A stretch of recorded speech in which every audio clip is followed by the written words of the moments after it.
Hello, ladies and gentlemen, and welcome to a new episode of Iblis Manifestations. First off, I just wanted to say thank you all very much. We have just made it for the first month of the podcast, and the support that you have shown me has massively exceeded my expectations. Not that I had any anyway, but it has been a very successful start, particularly since last week's episode with Bjorn. The support for that one has been fucking insane, so I didn't want to do this episode without actually taking a moment to say thank you all for subscribing and tuning in to Iblis Manifestations to see what we've got to say here on this channel. So on this week's episode, I've got a guest who some of you might have already been wondering what took me so long to bring him on. Considering that we are by episode 6, well, I just thought that it would have been too fucking obvious if I brought him on any sooner. And that is, of course, my good friend Jackie Smith from the Brother podcast, Into the Necrosphere. I had already had a couple of appearances on his podcast previously, and believe it or not, he was actually one of the main people who inspired me to want to start my own podcast, which then led to the creation of Iblis Manifestations. So it was only about time that I would have him on this podcast. And I tell you one thing, this is by far the longest episode that we have done. However, it is certainly not a case of quantity over quality. I think it turned out like a brilliant conversation, and probably, dare I say, the most entertaining one we've had on here as well. So I'm sure that you guys will enjoy it, and I can't wait for you to hear it. And before we continue, please feel free to share, subscribe, and support the podcast in whatever way that you will. I always very much appreciate all of the feedback that I receive, all of the shares that I see, all of the comments, everything, even all of the suggestions for the guests, which some of you have made recently. I do take all of that into consideration, and I think that we're onto something very interesting here together. So I do very much appreciate the community that is slowly building around this podcast. Anyhow, I hope that you guys will enjoy the episode. So please welcome my friend Jackie Smith from Into the Necrosphere to Iblis Manifestations.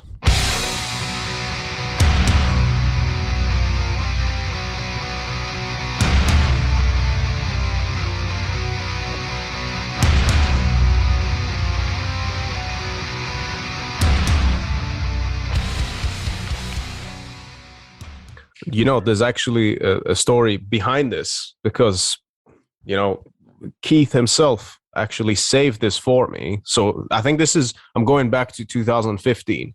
He sent me the t-shirt, and then for whatever reason, it had been returned.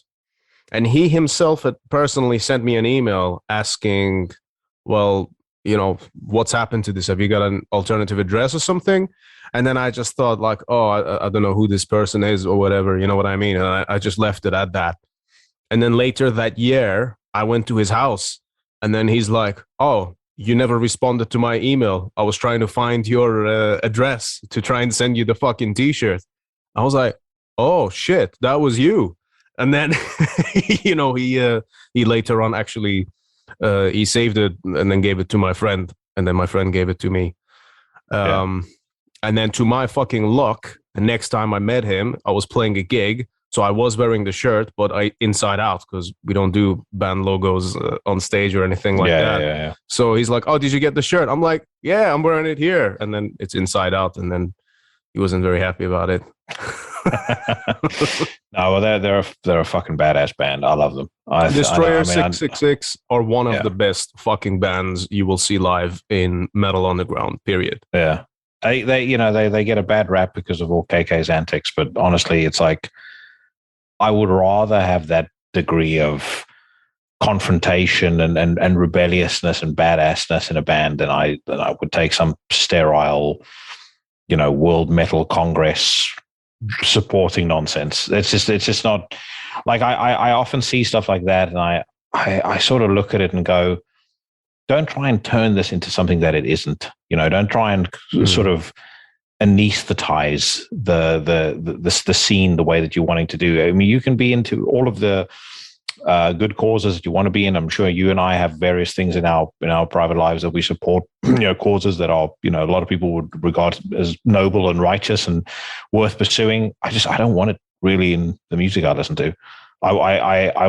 Music for me has to be an escape, and especially when it comes to metal, it has to have a degree of confrontation and like a degree of like, it's almost like, for me, it's the same reason that I got into skateboarding. Like, I've been reflecting on that a lot because my daughter has suddenly announced that she's 8 years old. She wants to skateboard.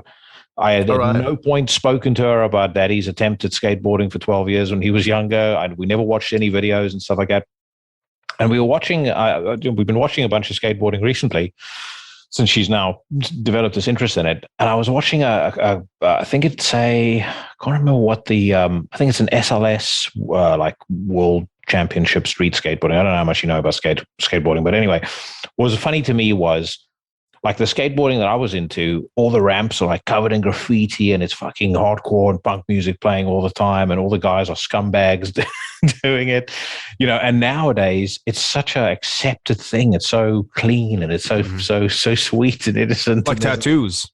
Yeah, basically. There's like, what I thought was most amusing was the backdrop of, and it was unintentional because it was it's a city park where they were doing the contest, but the backdrop has this massive skyscraper, and on the skyscraper it's a PwC logo, so PricewaterhouseCoopers, like as corporate gets. And I was like, man, things have changed since I was banging. Of course. But you mentioned skateboarding. I have a really fucking funny story about that. I mean, it's quite pathetic, but it's also a funny story. Like, when I was, I think, 5-6 years old, I went to this skate park, and then I think my parents left me there, and I was in this ring with lots of other kids, and I just couldn't, like, I didn't know how to fucking do it. Like, no one showed me, and the whole thing didn't make sense. And they were these most awkward shoes ever. They were like professional shoes put on like some kid who's not, it's like, I've got zero experience with this.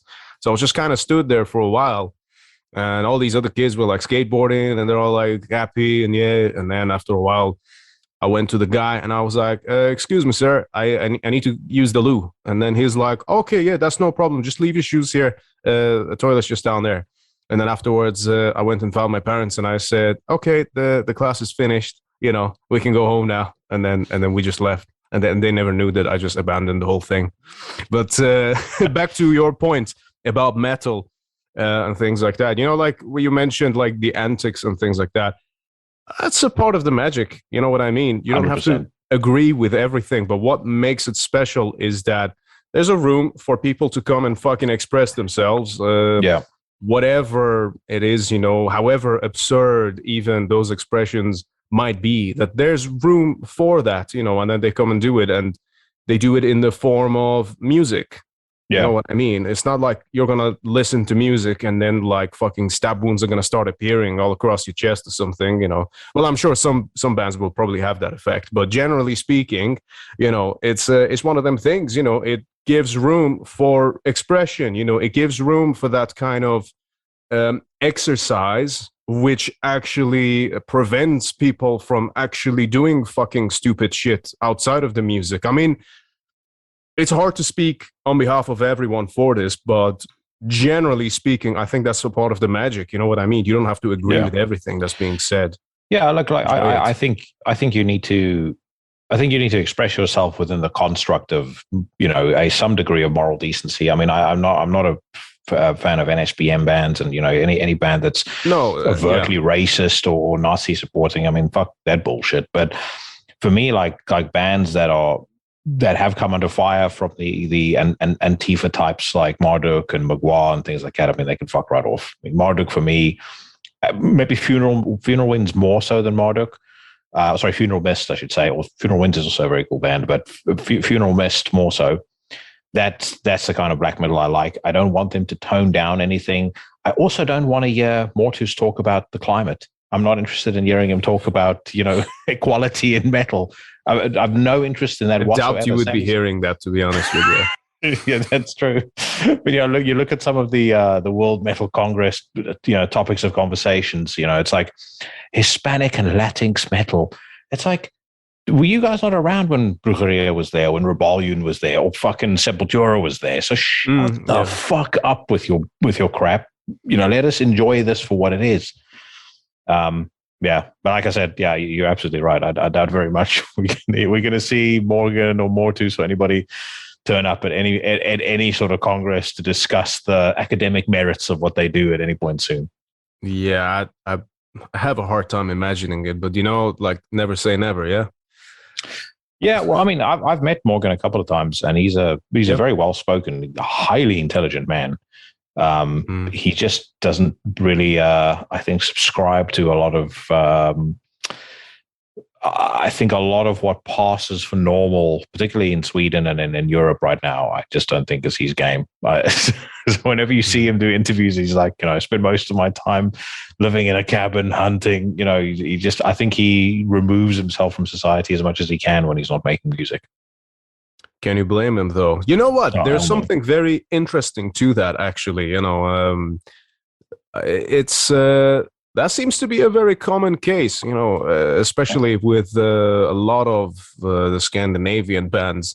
That once they've been through the travels and once they've actually seen around the world and they've seen how things function, it seems to be a very common case that from that they then want to actually go and be secluded and see themselves. I mean, like traveling is one of the best fucking things you can do, especially as a younger person. Even if you haven't got the money, like you should just fucking try. Find somehow go and travel. Obviously, I've been sort of quote unquote homeless since I was like 16 years old. And that was one of the best fucking things that could have happened with me. Like a lot of stuff that initially seemed like, okay, I may have sustained some long-term mental damage that needs a lot of therapy and things like that, is actually over time, especially in the last year or two, matured into just a better understanding of the world as a whole, which is why I feel that what I know and what I've experienced is actually of relevance to be able to try and tie in all the pieces of life together. And there is something to seeing things, seeing how everything works, and sort of gauging the ultimate of the experience within life, and then taking a step back and going, and then trying to pinpoint what actually matters and what sort of makes you feel good. I was going to say, I mean, you've changed in a good way since I've met you. It's like you've become a much sharper, much more focused individual than. I mean, we hit it off straight away, and I dare say we became friends pretty much from the off. But you definitely it's been interesting to see this journey you've been on creatively and kind of mentally, intellectually, maybe even spiritually. But you've definitely become a much sharper, much more focused man than the guy, the crazy guy that I first met. Well, you got to give me some credit, man. When we first spoke, we were in the peak of the third lockdown, so I may or may not have been losing my shit. But no, you know what? I really appreciate what you said there. I think, yeah, it's kind of difficult to gauge it when you're in the midst of everything. And it's like for the first time in my life, I've got to the point where I am so much focused on moving forward. I have little time to look back now. I sort of know where I'm going and I see the trail, but I know that every day I'm one step ahead of where I was the day before. So I don't look at the past and think, oh, remember how things were so much better? I am probably one of the few people on this planet right now who no longer feels that way anymore. Because to me, my reality is what I make it. And every day I am like, great, doesn't matter what the circumstances are, doesn't matter where things are. I always try my best to grow, to learn, to get better. And I think I might have just understood a very small portion of this life business. So I am now like I just want to move forward, and you know what? It comes with fucking practice as well. Like doing the episodes with yourself. If you compare it, for example, for anyone who's not actually listened to the interviews that I did on Into the Necrosphere, Jackie's podcast, you will see a difference between episode 1 and 2. And on episode 2, even though my mic quality was fucking shit and that pisses me off, besides that, the content of what was spoken about and what I was able to share there is just on a completely different level. And yeah, I agree. And you know what? I'm glad that it shows. And I only hope to continue growing. I think the moment you decide that, okay, you've made it, that's when you fucked up. Yeah, I agree. And always try and think like a beginner. I mean, I did something today, man. I don't think I should talk about it, but it was a big step. DMT. I first did DMT back in 2014 already. Oh, really? Okay. Yeah, that was interesting. I don't feel like I've fully broken through past the third hit though, but I did get to a space where so what happened was I was inside this sort of, it was almost like a video game simulation from like the 90s or something. It was like sort of black background, but with bits of like pixelated dark purple clouds.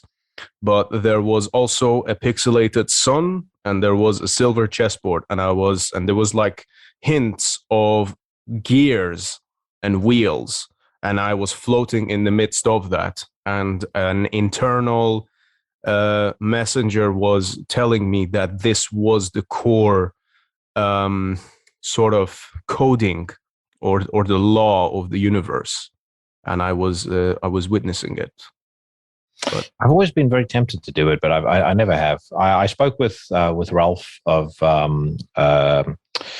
what's his name, author the other day about this, and I said I've actually never even smoked a cigarette in my life. I like a drink, not to excess because I also hate being hungover, but I drink decent wine. I like having a couple of beers when I'm barbecuing on it. It's something like that. But that's literally as far as it goes. I've never taken DMT, never done anything like that. And DMT is always something that I've been curious about for the exact same reason that you just mentioned. Now it's kind of like this. I'm curious to see what my subconscious has to tell me. I'm kind of terrified about it at the same time, but it's. I think that's a good thing. Yeah, what I mean. I think it's supposed to be terrifying. Yeah. Well, mine might be like fucking Nightmare on Elm Street or something like that. But yeah, I've always been curious about it, and I think I will do it at some point. I don't know when, but should we all do it together? We'll invite Mike maybe. from Tombs, and then you and me, and then we'll all sit around, and then we'll get some fucking shaman or whatever, blowing tobacco smoke in our faces, and then we'll all do fucking DMT together, and meet God. Yeah, well, I mean that's the thing you need. Like have you watched videos of those like shaman led like DMT trips that people go on? Yeah, I've seen a few. Yeah, sure. It's fucking insane. Like 72 hours long. It carries on. I mean that sort of thing. Yeah. Well, that's ayahuasca. Ayahuasca is the liquid. That's ayahuasca. Yeah, you're right. Yeah. That's. I think that there's something to that because it gets absorbed by your like whole system, by your gut and everything. Is an interesting one. And then apparently, if you throw up, it's like the bad spirits like coming out and shit like that. Jesus, I'm going to be like Reagan on The Exorcist for most of it. So.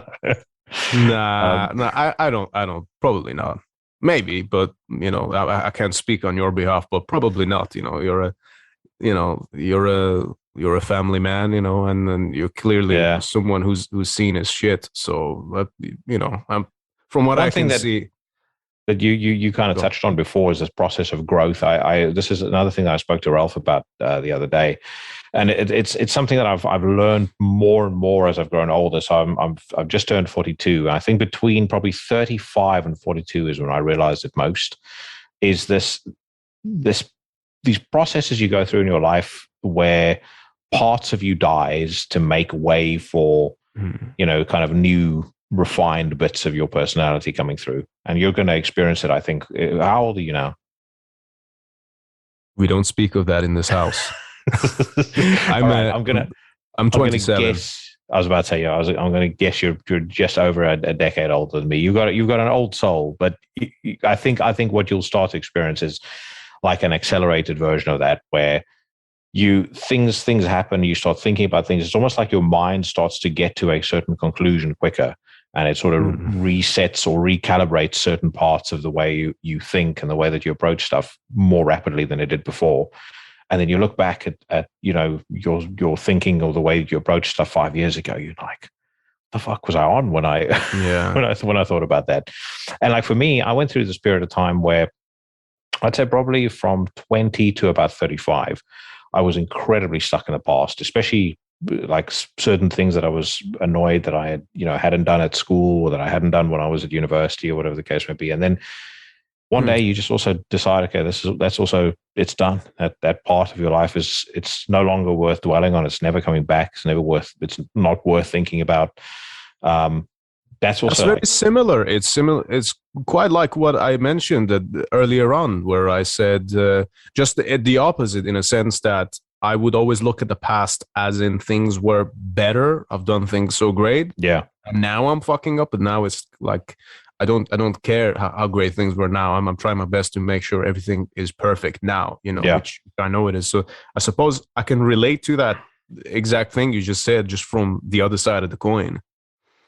It is, and you get to a point where you start to force yourself into playing what's in front of you. And I bear in mind, I still know people in their 40s that constantly yearn back to their student days, or they'll constantly talk about how the last 15 years of their life has been a waste, or whatever the case may be. But I never think of any stuff like that whatsoever. All I think about is what is in front of me. I play the ball that's in front of me. That's it. That's all I think about. All I think about is moving forward. But it took me a long time in my life to get to that point. It's I think some of us go through life without ever really realizing to be present, which is probably one of the most important things, if not the most important thing we can know once we've got past the stages of just like basic survival and things like that. I think that awareness of being present is absolutely priceless, man. We kind of touched on this when me and you last time spoke, man, where it was like appreciating the people that you have in your life now when they're there. But I suppose it's taking that understanding and apply it to every other aspect of their life as well. I mean, for me, one of the things that I think about, which is quite weird, because it kind of makes me feel a bit like, it genuinely makes me feel a bit old when I think about it. Mm-hmm. And it is in the sense that I try to think a little bit futuristic. I always try to reflect to the point of being on a deathbed, and I try to think, well, okay, what if I was wishing I was young and I was strong and I was good looking and I was sharp and I had drive? And then I'm like, okay, I am that right now. What can I do? What would I want to do if I was in that situation? And this is how I try to live every day, which is, I know it's a little bit fucked up, but I think it's really good that there is something to that is very special. And I don't know, I'm no fucking therapist or group guru, but I recommend people to think like that, because time is fucking precious. You never know when the motherfucker's gonna slip away from your hands. Yeah.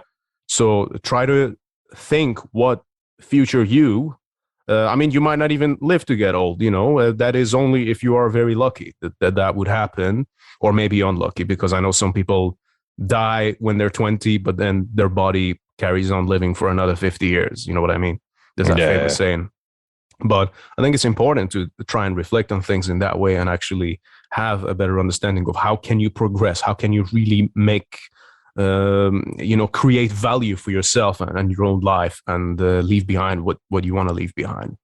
I've often wondered sometimes whether it's not the music that we listen to that creates that kind of mentality, at least in some people, because you're 90% of music that goes into my ears, whether I'm busy working, whether I'm working out, whether I'm just enjoying myself, whether I'm having a drive. It's all, death, death, death, death, Satan, Satan, Satan. So it's kind of, you sort of reminded of the concept of mortality without you even thinking about it. But I definitely, I'm with you on that. There was two big turning points for me in my life. The first was, when I went through a breakup in 2012, and I ended up living with a friend of mine for a year. And I remember being in my new bedroom when I moved in with him, looking up my ceiling. And I'd moved out of a really nice 3-bedroom house. I'd kind of had a lot of creature comforts that I suddenly had to give up when I made the decision to exit that relationship. And I kind of sat staring or lay staring up at the ceiling, and I started stripping back every single thing in my mind. And I was like, okay, so the house is gone. All the cool stuff that I had in the house, that's also all gone. You start removing friends, you start removing every single earthly thing that's outside of your control. And I sort of brought myself to a point where I could honestly tell myself, if all I had was my health, roof over my head, food on my table, music, then I'm fine. I don't need anything else. And then you start to, once I got into that mindset, what I started to think about then was that every single thing that I get on top of that is just a bonus. It's just a benefit. And so in doing that, I found like I started appreciating things a lot more, because I never expected for them to be there anymore. So if something great came my way, whether it was a new friend I made, or whether it was, some good fortune that befell me in another aspect of my life, it was always just a benefit. The other big thing was exactly what you just said now. It's this realization that, life is finite, and it could end at any moment. Whether you get hit by a car, you get killed by a shark, knife wielding maniac in the middle of central London, or you just die of old age. It's going to come to an end. And I'm very conscious about how, particularly the relationships and the people that mean something to me, how I behave towards them, how I'm remembered by them. I don't care so much about everybody else, but like I often say to my fiance, like the reason I avoid arguments and fights and stuff like that is because, I say to her, imagine you and I have this stand-up bickering row, and we're both effing and blinding and calling each other cunts, and then one of us storms out the house, jumps in the car, hits the highway, and a truck driver smashes into you and you're dead. I was like, is that the last memory that you're going to want to have of that person? And for me, I've heard of it happening too many times, and I know of people that it's happened to, in my personal life. So for me, it's just negative energy, a negative behavior. It's just a complete and utter waste of time and a waste of life, and it's time you're never going to get back. And I don't think I genuinely think a lot of the ills that we see in society come from people. Like if I see these fucking lunatics rioting in the streets and carrying on, a lot of those people, you look at them and you go, I don't actually think that person's ever confronted their own mortality. They think that this is just something that carries on forever. Yeah. And they think that the way they're behaving there is to somehow benefit them in the long run. I don't do anything that doesn't have a positive impact on whatever time I have left on this earth, without wanting to sound like I've already taken DMT. So. That is a very wise thing, man. I really wish as many people as possible around this globe would be more exposed to this way of thinking, rather than constantly reacting. Just take a moment to think of how you're going to affect someone else and how your actions and behavior, because we can believe whatever we want. You can think whatever you want. But what really matters at the end of the day are your actions. Yeah. And, you can, this is a funny one. It's weird to me that this has just come up, because I was recently even getting tested on this. You know what I mean? Where I was in a situation where things were really fucking testing my patience, and I may or may not have kind of lost my cool. during a very rare thing and acted really out of character. And then, even though, sometimes it's like being in the right is not, it's not what it's about. Especially when this wasn't in the context of a relationship, but when you put that in the context of a relationship, it's not always about being right. It's about finding a balance. And like you said, about, just taking a moment to think how what you're going to say and do is going to affect someone else. And if it's going to be the last interaction that you have, or if it's going to be, I had a friend who, he took his own life back in, some years ago. And my last interaction with him was not good. It was not good at all. It's easy to justify it, but it still is what it is. You know what I mean? That's also what I take away from that. I don't like mentally punish myself from it or anything. Like, absolutely not. Like it was, like I said, it's not about being right. Yeah. But what I learned a lot from that. And because of that, I think it's important. But this is also why it's important that if you want to fucking say something, you say it. If your truth is something, then you need to make it be heard. It's not all just about being sensitive and being so careful that you don't hurt anyone's feelings or things like that. Sometimes honesty is just all you need. Obviously, you got to have a little bit of tact and whatnot, and if your girlfriend's had a bad day at work and then she comes home and then she's like, oh, my boss is an asshole, he said this and that, and you don't maybe straight away tell her like, well, maybe he's right. You avoid those kind of fucking Sounds to me like she's got a point. Yeah, you avoid those kind of fucking conversations. But generally speaking, what I mean is being truthful, and then being honest. This is exactly the reason why I even have this podcast going. This is why I have become more and more and more vocal with, like you mentioned, the thing of actually, like, from the point of like creativity and what I even post online on the social platforms, everything that I say, it makes me fucking nervous before I say it. But then I'm like, okay, think about it. Is this really, does this connect with what's actually within you? Is this align with your core values and what you truly want to put out there? Then it's like, yes, good. Push it out, let it out.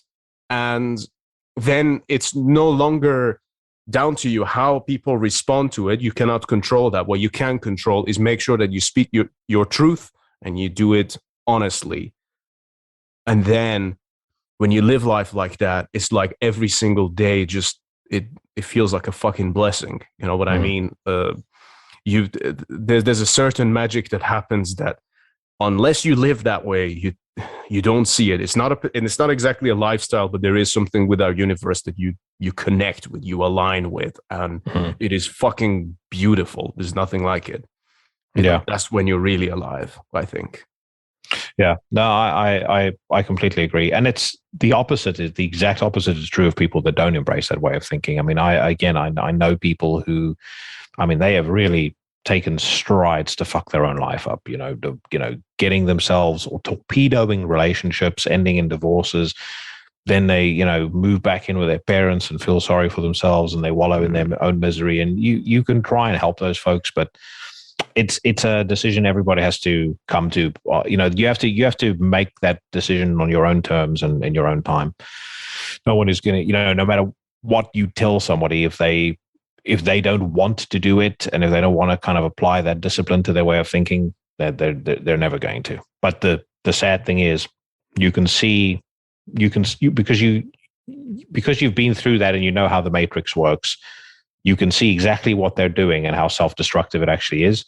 And again, you look at it and you go, I mean, this one example I'm thinking about, the guy's in his 40s, not much younger than me. You go like, you've got so much going for you and you're just pissing it away, and you're going to get to your 70s, if you make it, probably, who knows, your 80s, and you're going to go, Jesus Christ, a whole decade of my life I just pissed away because I spent all my time feeling sorry for myself. That's the biggest thing. Like a friend of mine said, that one of the turning points was a friend talking to me about money, and he was talking about time, and he's like, time is your most important currency because it's the one thing that you can't get more of. Yeah. So, and that was as soon as he said that to me, it's like light bulb moment, and that was when I think the process in my mind really started accelerating. Absolutely. I am of that realization, that is why I'm also the way that I am now, Yeah. I wish I was of that realization even more, because it's like knowing something, but then there's feeling the information. There's like different ways of like taking in something. And that is the most important thing. The time matters. I mean, we were speaking of psychedelics earlier. One of the most important things that I actually learned the first time I took LSD was that obviously I was outside at nighttime looking at the stars, and I think I was 19 years old at the time, and until that point I always had this kind of thought that, okay, yeah, I'm aware that death exists and then we're all gonna die, and then nothing really will eventually matter because then the world will end and the universe will blow out, and this has been a fascination of mine for many years. But one thing that I did learn at that point when I was looking out at the universe was that, okay, yes, maybe I am very small in size, and maybe I am nothing. I'm just a speck in the greatness of all things. But I am still all that I have. Yeah. My life force, what's within me even being able to observe the universe, makes me one with it, not just a small particle. Yeah, maybe it might look like that, but it is not that. I am the universe. And yeah, you also, and in your situation, probably more so than me with the music that you make, but you don't realize sometimes the extent of the impact that you have on other people. I'll give you an example. Yeah. As far as the podcast is concerned. When I got to about episode 30, I was talking to a friend of mine and I was ready to quit. And part of the reason I was ready to stop doing the podcast is I was pissed off with various people at record labels. What really set me off was a guy who knew me and knew what I was doing with a podcast. He sent me a bunch of bands that were on his label that were available for interview. I said I'd love to speak to this one particular band, and he sent me a message back saying, "Send me your questions and I'll email it to them." And I was like, "Oh, Jesus Christ!" And that to me, that was like the death blow. I was like, "All right, I'm going to pack all of it in. Don't want to do this anymore. I'm sick of it." And then it was sort of around that time. I can't even remember what episode 30 actually was, but I just started getting a lot more messages than I had gotten before from people going, "I've just discovered the podcast. Really love it. I love that you're talking to bands about stuff that's not just music related and things that that I can relate to or that I've learned things from or whatever the case may be." And that sort of got me, brought me back down to earth a little bit to go, it's not just about you having a temper tantrum over a record label that's pissing you off. There's a lot of people that are whose day you can make through a song that you've played, or someone you've interviewed that they've always wanted to hear someone talk to, or whatever the case may be. And I think probably after that, the quality of the podcast also increased exponentially, because then I also started thinking to myself, I kind of decided the independent route was even more something I'd pursue even more. So, I try to decouple myself from as many record labels as I can, like only do my own thing. I actually even said on the podcast, like I'd literally do news rants and reacts only, that I would ditch speaking to anybody other than friends if it got to it, but I'll never stop doing the show. And it just became a lot better. And like I found again, it was a bit like life. When you start focusing on just doing the one thing that you can control, you control the controllable, then everything else takes care of itself. As soon as I started doing it properly, and as soon as I approached it with that degree of focus, record labels were no problem. Bands wanting to be on the podcast, no problem. The big turning point was Katie getting Gol on episode 100. I mean, ever since then, absolutely, yeah. I've never once had to reach out to anybody to come on the podcast again. I have so many guests that I potentially could bring on. I'd be busy until July if I wanted to be right now. So, and it's just, but it's because I shifted away from trying to control stuff and getting pissed off and sweating stuff that I had zero control over, to just focus on controlling the controllable. It's like life as well. It was the same thing for me when I broke up with my daughter's mother.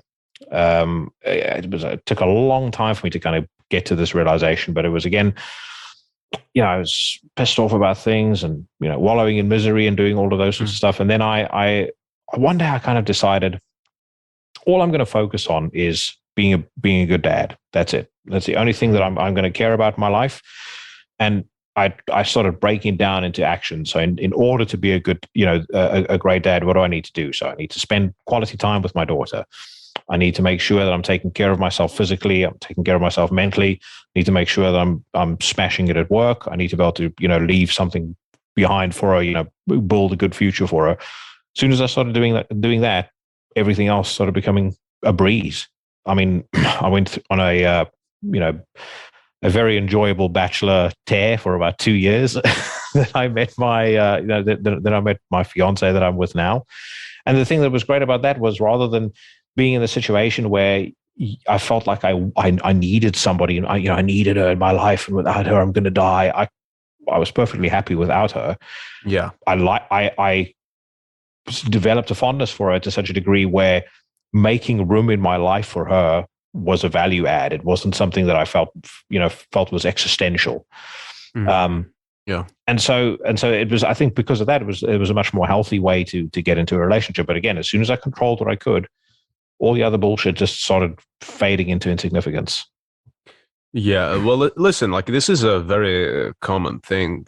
I mean, it happens in regards to relationships a lot, especially, is that you can't be with someone if you don't love yourself already. Otherwise, you're just gonna, if you don't know how to be happy on your own, then you're fucked. You're just gonna keep finding yourself in a lot of situations where you're gonna depend on other people to make you happy, and that's never fair. That's not gonna work. Even if the other person is gonna make you happy, something is gonna be off balance. They themselves are gonna be now unhappy or whatever, and that's why, if you can find something like that, then that's absolutely valuable. Is very, very valuable, actually. And to the point of what you also mentioned about the podcast, and how when you sort of changed your approach, then things started getting better. And then, when you were almost having like less expectations, but also just doing it because you wanted to do it, not because anyone asked you to, not because you were doing it because you were like, okay, where's my reward? As soon as you started doing that, then all of these things happened. I think that is a good, dare I say, success story that people need to hear, that people need to realize that, okay, when you're doing something, because listen, I've had my own little confessions on this podcast previously about how I felt previously about what I was doing with Trivex, and how like everything just seemed like a failure. You know what I mean? Obviously, I changed a lot. The quality of what we do has progressed substantially, and it is it's something else. Like, it's not even comparable to what it was before. However, a lot changed maybe a few years ago when I changed my mindset completely, and I started focusing on the achievements, but also being grateful for it, and actually being like, cool, we're playing a gig. You know what I mean? Because I came from a background where you can't fucking do any of that. You can get killed for it. You can get arrested. Your family can get shit for it. All of that. And then I went from that into having absolute accessibility to it. You know what I mean? It's like when you're playing a video game and then you are trying really hard and then you get given the list of all the cheats and codes. I was about to say, you get the cheat codes. Yeah. And then after that, you kind of have fun with it for a minute, and then you just stop taking the game as seriously anymore. You leave the story mode, and then you got to come back to it like 5 years later and play it on a different console to actually finish it and make sure you don't do cheats. So, it was kind of like the whole Trivex thing. That's what it was like for me, because it was like I came here and then at first it was like, oh, cool. Yeah, there's all this. Wow, fuck. And then it kind of like just died off. And then I was here burning in fucking fire and no one around me just gave a shit about it. And it was like, oh, fuck. That was hard. That was really like one of the hardest things I've had to like endure mentally. But then I realized I'm doing this to myself. Like, yes, this is important to me, but you can't force it. Everything in life, whether it's love or music, art, a career, whatever, it's like a fart. If you force it, then it's probably shit. Then you end up like that woman who was selling her farts on online for I think $10 or $20 a bottle. Well, she made what, 200 grand or something like that? $250,000, and then she ended up in hospital because she with stomach cramps. She thought she was having a heart attack. But yeah, no, I know what you mean. And everything dude, one comes thing at a price, yeah. Oh, for sure. One thing that is very evident is if I listen to the few bits that you've let me hear of the forthcoming record versus stuff that you guys have done before. I mean, the stuff that you guys have done before I liked, but this is a whole different level. Like I mean, this is like comparing. Let's not throw shade, but I'm still kind of going to throw shade. This is like comparing the last Funeral Mist record to the last Marduk record. Last Marduk record had its moments. It's a good album.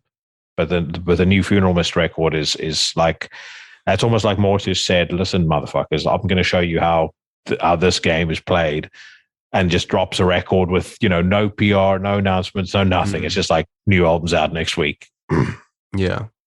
Yeah. Oh, yeah. I think, well, first of all, yes, that was a great album. And this is like the fucking third time Marduk and Funeral Mist are mentioned on this podcast. I think this is destiny. Like, I think I'm supposed to have them on at some point. I spend too much of my time listening to them. That's why. I would love to get Morgan on. But yeah, it's easier said than done. I'll put it that way.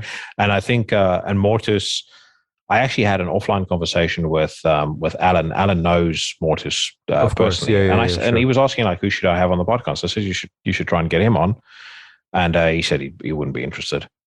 So my thinking is, if he's not interested in talking to one of his mates, he's probably not interested in talking to me. So no, I don't think. I don't think he's got many video interviews at all, if any. Like, I don't think he's got any. He just speaks through music.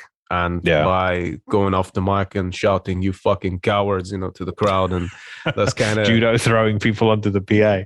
Yeah, that's right. Yeah. But onto the subject of the Trivex stuff, yes, to the people who have not heard it, that is gonna be your massive cock tease, because Jackie has actually heard something that is, I would say, is quite special, But yeah, I do agree, man. Like the whole process of, I mean, we're walking into like uncharted territory here at the moment, but fucking the whole process of writing the second Trivex album, which again no one's heard yet, but they will soon enough, eventually.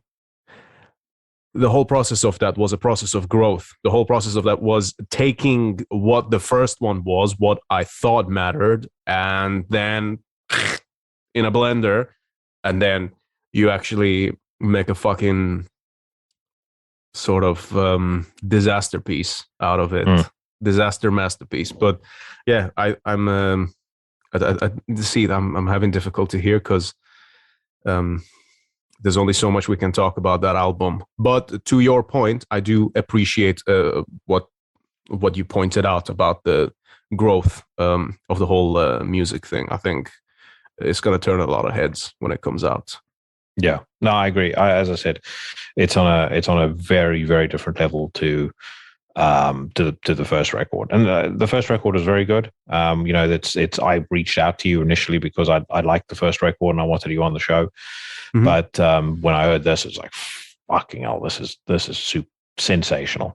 And this was, I mean, I've spoken about this on my podcast many, many times. Like, I could never wrap my head around, having heard what I heard, like, how does any record label hear this and not snap you guys up straight away?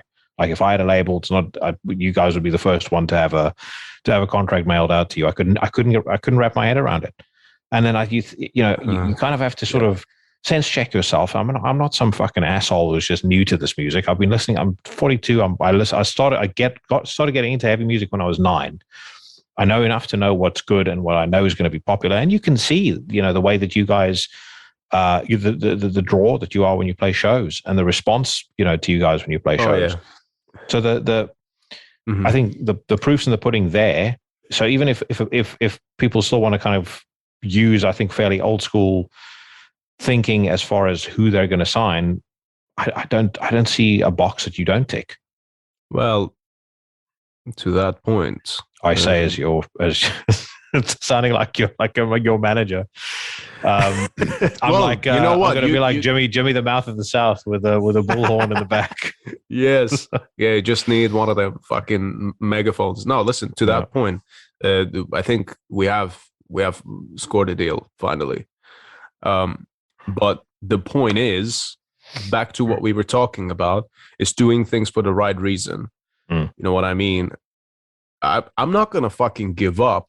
Like even when I do the album, I almost already don't give a shit how people are gonna respond to it, because it's my honest, pure expression straight from the fucking bowels. Because it's like, look at it like this. I came from Iran. I've been through all the shit that I've been through here.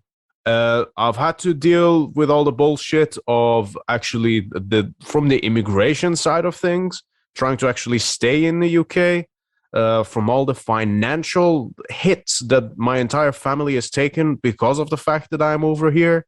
Because believe it or not, I'm actually a legal immigrant, not one of them motherfuckers who sailed on fucking Aladdin's carpet, and then started claiming the entire fucking house to themselves, Yeah. So there's all of that, and there's everything, there's all the cultural thing that I've been through, and I did all of this because I wanted to come to the UK to perform music. So if a fucking record label or 50 of them or 100 of them aren't going to respond to my emails, that's not going to make me fucking give up. Okay? Fucking, this is where it's important not to be a reactionary and actually be smart about what you do. Of course, to some extent, you don't, you got to find the right opportunity of doing things, and you don't just want to be pissing in the wind. But I don't think it is that. Everything that we have done so far has been extremely calculated. Whether it was from the EP that we released, whether it's from the live shows that we're doing, we are building up to something. Okay? And without giving too much away, the point of it, the thing that I want people to take away from this, based on what I've just shared and based on what you shared about your viewpoint with the podcast, or even better, the story of when you had just separated, and then it basically brought you down to stripping everything down in your life and then focusing on what actually matters. This is the point I want to bring out to people, is that you realize when you focus on what matters, nothing else does. That's it. You just focus on that thing that you give a shit about. You focus on the thing that is your life, that defines you, and you just carry on straight. There's no problem. That's anything that comes your way. It's like that saying, if you've won the internal war, then nothing external can cause you any harm. Unless you get run over by a truck. But, Well, then your thinking at least will help you make the most of your time up until the point that happens. Up until the point, yeah. Maybe that was just your fate. Yeah. Yeah. And you know what? It's another cool thing here as well, is that you mentioned about the butterfly effect. Well, you didn't say that, but that's what was going through my head, how you could have given up after episode 30. That's a fucking beautiful thing, because if you hadn't done that, I probably would have never gotten into podcasting. Me and you wouldn't be having this conversation right now. Me and you would have never had the friendship, but also well, maybe we would have done. You know what I mean? We do have quite a lot in common, but generally speaking, we would have like a lot of the interesting things. Like you would have never spoken to Gal. You'd have never spoken to all these people, from like Exodus, Nile, all these cool bands that you've had on your fucking show, man. And then it all came after that point. Yeah. And well, I wouldn't have made friends with Mike. I wouldn't have made friends with, certainly not with Sam and David of Werewolves. I was friends with Matt before that already. But a lot of the folks that I regard as friends now that I've that I've spoken to, it all came after episode 30. So you're 100% correct. And the thing is, I don't know how much weight my words would carry, but somebody might be going through something particularly rough in their life, and they hear this podcast. Maybe it gives them a slightly different perspective on things. That's always a way to think about it as well. One day I'll share with you just as far as the like your effect on people. I'll share with you offline. I'm never going to reveal. I say never, but maybe I will one day. But for now, I'll never reveal the name of the Facebook page. But I used to run a very notorious Facebook page, which has been featured on many websites and all sorts of stuff. No one knows it's me. It's like a mixture between Ric Flair and like a religious lunatic. But it was very, very big. But there were a couple of people that, and there were enough people that knew that it would, they were in on the joke, and they could see that I was fucking around. But one thing that blew my mind, a guy sent me a message one day and said, like, I've got terminal cancer, and I've been, I read some of the stuff that you post while I'm getting chemotherapy, and it's helped me get through it. And I was like, I was shocked. I stopped posting for probably about a month after that, and I befriended him offline, and I knew of, everything until he passed away. And I kind of almost, like, for a little while, I was like thinking, okay, should I do, I ended up giving money to like a fund that had been set up for him. Just personally, I almost wanted to do something on the page and just kind of come out and say, okay, this is bullshit. This one guy has passed away, and we need to do something to honor him. I stopped short of it, and I'm still not sure in my mind whether it was right or not. Part of me, what stopped me was I thought maybe it would come across as exploitative. So that's why I said I just did it I just gave money to the GoFundMe that had been set up for him personally. But that whole, just the fact that a dude was going through this horrific thing in his life, and he was sitting reading absolute crap that was coming out of my mind, and the enjoyment he was getting from that was helping him through that. It fucking blew my mind. It was one of the most humbling experiences ever. That's crazy, man. I'll tell you offline what it was. I'll show you some stuff. Sure. It's not Christians against Danzig, is it? No. Okay. No. Christians, it's not big enough. What I did went to a next level, mate. Oh wow. So I'll show you. It was crazy when it went viral as well. I remember waking up one morning and I posted something completely throwaway, and I woke up one morning and I was like, I got 500 messages in my inbox, and it's like, and then the messages keep on ticking up and ticking up and ticking up, and the craziness just keeps stepping up, because a lot of people take it very seriously and they're fucking losing their minds over it. Oh my god! And the more crazy they were getting, the funnier I thought it was. It's just like someone asked me one day, like, why do you do it? And I was like, firstly, it takes me about a minute to think up something to write, and secondly, it's like a prank call that just never stops being funny. So. Well, it's like an artistic thing almost, isn't it? I mean, I may or may not have partaken in similar activities previously, when I actually had spare time. Yeah. Which I haven't done this for years now, but yeah. Well, I appreciate you sharing it. You know what I mean? Like, I'm sure Iblis listeners are going to start fucking digging. Every now and then, I'm tempted to go like, should I tell people who it was? There's actually I did an Instagram post a while back. If people paid close attention, one of the hashtags gave it away. That's all I'll say. If someone wants to be a real internet sleuth, and they had a look at the stuff in the hashtags, there's one hashtag I put in consciously. I wanted to see if anyone picks up on it. That's one hell of a fucking Easter egg, man. Oh, it's Easter Just Sunday, in time mate. for Easter too. Yeah. Yeah. No, that's fucking great. Jackie, I am going to go for a quick piss, and then, if you are not too tired, I'd like to continue the conversation because Sure. I still Yeah. have loads of fucking questions I wanted to ask you, and then Yeah, all good. straight from the start, we've already covered 1 hour. Yeah, no, Okay. it's all good, man. All right. That's all good. I'm gonna actually grab myself some more wine. I'll be back now. Perfect.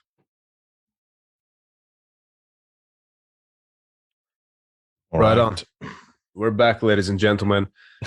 First of all, actually, Jackie, I wanted to say thank you as well for agreeing to do the podcast so fucking Yeah, of late course. as well. I mean, I know this is probably like past most people's bedtime, but we're still having the conversation. So I do appreciate you actually, No. No worries, man. coming and doing this. I've mentioned this before, but you're actually one of the main influences that I had in starting this podcast, because obviously I had always obviously listened to like quite a few different ones myself, but I never really discovered anything that was in the context of metal, especially, let alone black metal. Yeah. And metal podcasts generally can be really fucking boring. Like the hosts are usually like a bunch of cheese dicks, and then the way they try and like put things across is so fucking boring. But then discovering your channel and also Alan's podcast, Agitators Anonymous, listening to you guys, especially Into the Necrosphere, I was like, because I always obviously listen to the Joe Rogans and all the different scientific ones or some of the occult ones that I listen to,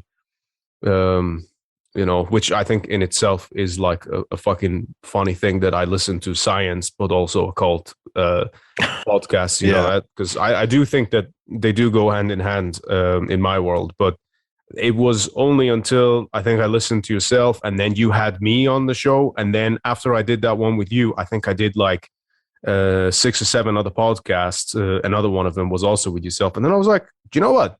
This is a pretty fucking cool format of actually doing shit, rather than like the 10, 20-minute video interviews where you barely get to know the interviewer. They've got nothing to say. It's a one-sided conversation, or like having to type a million fucking words and then still looking back at it thinking, I could have said something better. This is really like, I think, the best format there is for explaining everything, but shout out to yourself for actually kind of indirectly giving me the courage to be doing what I'm doing with Iblis right here. No, thanks, man. Yeah, and I mean, the idea for the podcast came because when I was writing for Chronicles of Chaos, when I was writing for Metal Rules, I'd very often be at press days, and it's no disrespect to anybody else who was there. I'm not saying that I was necessarily better or a better interviewer than anybody that was there, but I would just listen to. I'd overhear the questions being asked, and I just thought, as a fan, I wasn't interested in any of that. Like I very often I'll listen back to my podcast as well, and I'll go like, I know I've done a good episode when I find myself listening to the episode and to the end without realizing that I'm doing it. Yeah. So like for me, it was I put myself in the shoes of a fan. I like long form conversation. I like conversations with interesting, unique, edgy characters. And let's be honest, a lot of our favorite people all have, particular quirks. The dirty as fuck, yeah. Yeah, exactly. But that's what makes them so interesting to talk to. Absolutely. Yeah. But I was just like, this canned 20-question format that so many people follow, it's not for me. It's bullshit. Some people might like it, but that's fast food nonsense to me. Like I want to do something where, in an ideal world, somebody could check out one of my episodes, and even if they're not a massive fan of the music, they can still take something away from it. Now, that's not always the case. Like there's an episode that I've just done with Alex Jones of Undeath, which is just pure death metal worship. I mean, it's not even sugarcoating it slightly, but it was fun. It was it was a good, authentic conversation. I kind of try. Always makes me laugh when you say Alex Jones, man. Yeah. Well, I think I changed. You're a fake and you're a fraud. I changed the thumbnail to Alexander Jones just in case. I wasn't sure whether I should actually drop him a note and see what he wants to be referred to as. But either way, all the Sandy Hook people will probably come at you, if you've just got the big time. He's such a nice guy too. But it's like I try and let the. I'll have to check out his band, by the way. Sorry to interrupt you, but I'll have to check out his band. It's pretty good. It's good old school death metal in a style that's different to Gatecreeper and bands like that. But anyway, like I try and let the conversation be authentic to the person on the other end of the line. That's the one thing I've tried very hard to do. Like I feel out where the conversation wants to go, and then I just push it in that direction. If they want to talk politics, we'll talk politics. If they want to talk music, we talk music. If they want to talk about fucking pro wrestling, or they want to talk about, anything that springs to mind. Like, I mean, it's kind of the same as we just did now. We just hit record. I didn't think that the conversation was going to be about fucking the deepest, darkest, intense personal secrets that all of us have in our approach to life. You just let the conversation to come naturally. I think that's a part of my shtick, man. Like you just said that you do the conversation in appropriate to the person. It went exactly, I think, where it has been going on Iblis, but in my mind in general, it's I don't think you're into astrology much. I don't take you for that kind of person. Not usually, no. No, but it's the Scorpio thing for me. It's always like it's the mysteries and the darkness and all of that, and the rebirth and transformation. I'm like it's my shtick. It's the shit that I am the fly to, basically. Yeah. Or there's better examples, but yeah. You mentioned. Sorry, go on. No. You were going to say. I was gonna go off on a completely different tangent because you mentioned pro wrestling. Oh no, we'll go for that. I'm always up for talking about pro wrestling, mate. So did you? I mean, I know this is like different to the normal topics I discuss on this podcast, but fuck it, I want to talk about it, and I'm sure you're inclined to do the same. Did you actually get to watch the Stone Cold Steve Austin match at WrestleMania? I did. I spoke about that to Alex as well. All right, cool. We didn't go into it in detail. Part of me had a massive smile on my face.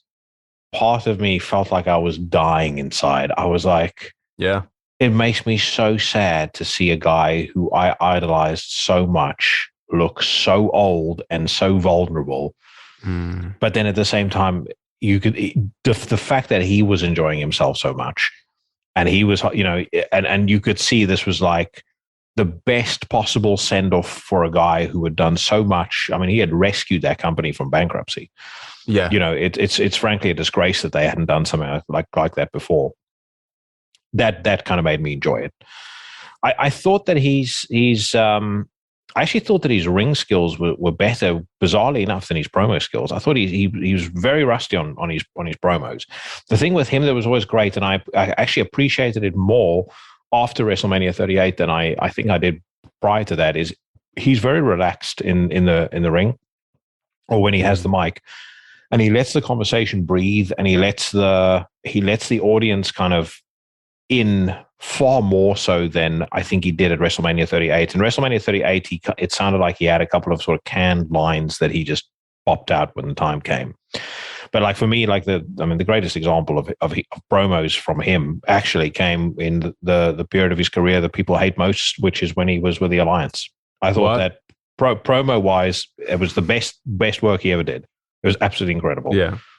Mind-blowing, the stuff. I mean, just the whole 15-minute, yelling at everyone in the Alliance, and you'll like shout at somebody, and then when he's done, he's like, thank you RVD. Moves on to the next person. It's so fucking over the top. It's so funny. But yeah, this, as I said, I mean, I don't want to ramble, but it was cool to see, but I fucking hated seeing him that old, because it reminded me that I'm getting old.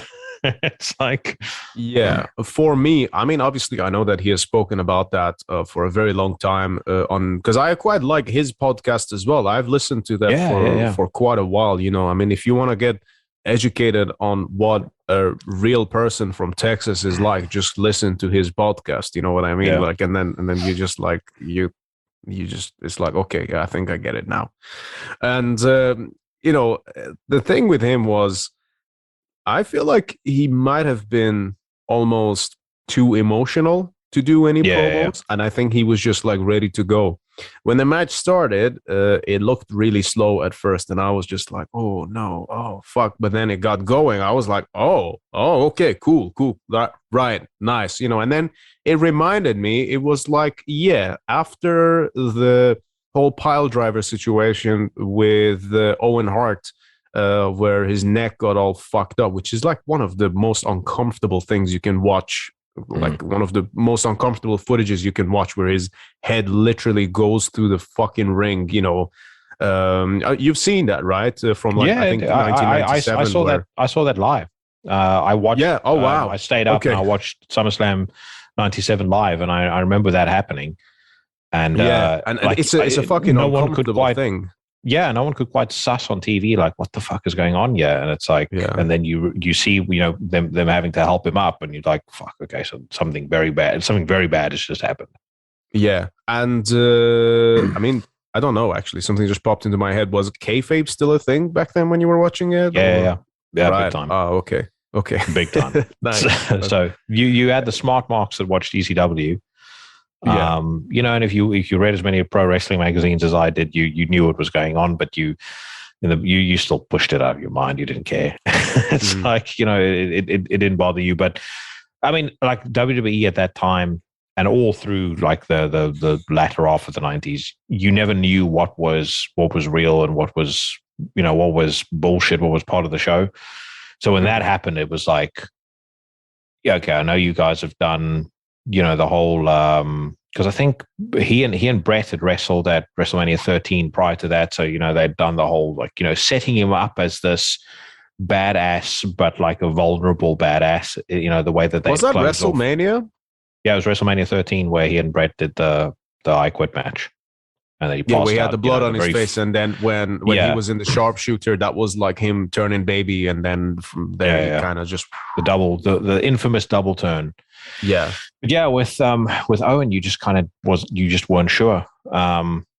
But anyway, yeah, that was insane. But he also had a lot of other injuries. I mean, his knees were both completely destroyed. And you could definitely tell that his knees in particular had caught up with him at WrestleMania 38. Like even walking down the ramp, he was so slow and so like. No, and his legs are kind of like almost going into like little like they're kind of getting bent outwards almost, and then that's a bit like, oh man, look after yourself, don't do anything too fucking stupid. But then after a while, when he got into it, this is the part that I was going into, and the reason why I brought up his injury is that after the injury, he always had a brawler style anyway. And it was more kind of like gimmicky in a way. And then when the match started going that way, at first I was a bit like, and then I was like, oh no, wait, this is what he was doing before anyway, And then it is about the gimmick and then the hype, and obviously it's not going to be the same as what it would be if you were watching a fucking MMA fight, So then it was kind of like, I did enjoy it. The thing I enjoyed the most, however, I mean, it was the funniest fucking thing I have seen in a long time, is the stunner he gave to Vince McMahon. Did you fucking see that? Yeah. Oh my! Well, it was the second worst sell that Vince has ever done of the stunner. The first time Vince took the stunner was the worst sell he's ever done. Well, when it was like it was like it was like fucking ironing board, stunning a fucking sack of manure. But it was this was pretty abysmal. But I actually, speaking of Vince, I actually thought for like old guys, the WrestleMania 22 match that he had with Hulk Hogan, the street fight, that to me was actually 19. better. Was it 19? 19 in 2003 in Seattle, Washington. Oh, okay. Sorry, yeah. Okay, so 19.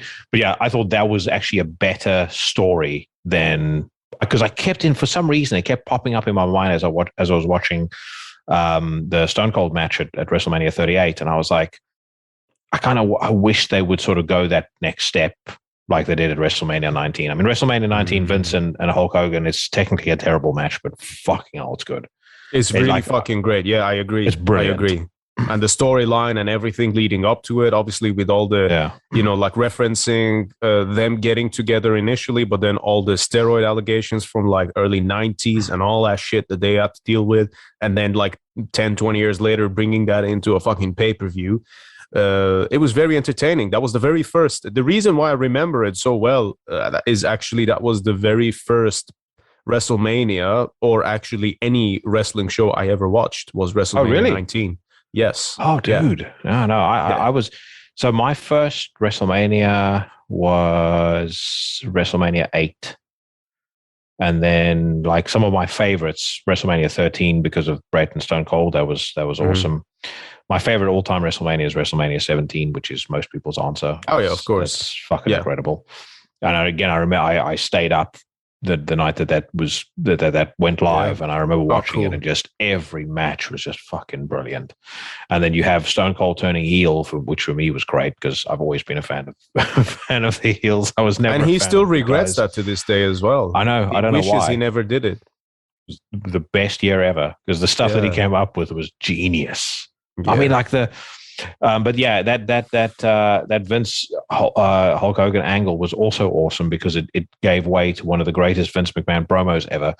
The arm wrestling match with him and Hulk Hogan, which was supposed to be for Zach Gowen's career, and then he cheats his way to victory, and then he fires Zach Gowen and takes Zach's crutches and throws it after him. Yeah, I know the one actually. Yeah. Oh my god, dude, it was so fucking good. That whole company is just ridiculous. Like the fact that is as big as it is, you know. I mean, it's a part of, like, no pun intended, but it's a part of what sells it. You know what I mean? Like when I was a kid watching, like, I think on that same WrestleMania, watching Undertaker against, I think, Big Show and A-Train, who later became Lord Tensai, which was the most failed attempt at revealing any gimmick ever. I was watching that, you know, and obviously you can tell it's fake. But then I was like, fucking, you know, like all the brawling bits especially. And I remember looking at it, being like, this kind of looks dodgy, but there's thousands of people there. How can it be fake if there's thousands of people there? So it must be real, you know? Yeah. Then it's one of them things, you know, I think, and you know what? There is a lesson to that. You always remember, you know, if your government puts something on the news and millions of people are agreeing with it, that doesn't mean that it's real. You should really question it and look into it for yourself. Just case closed, you know?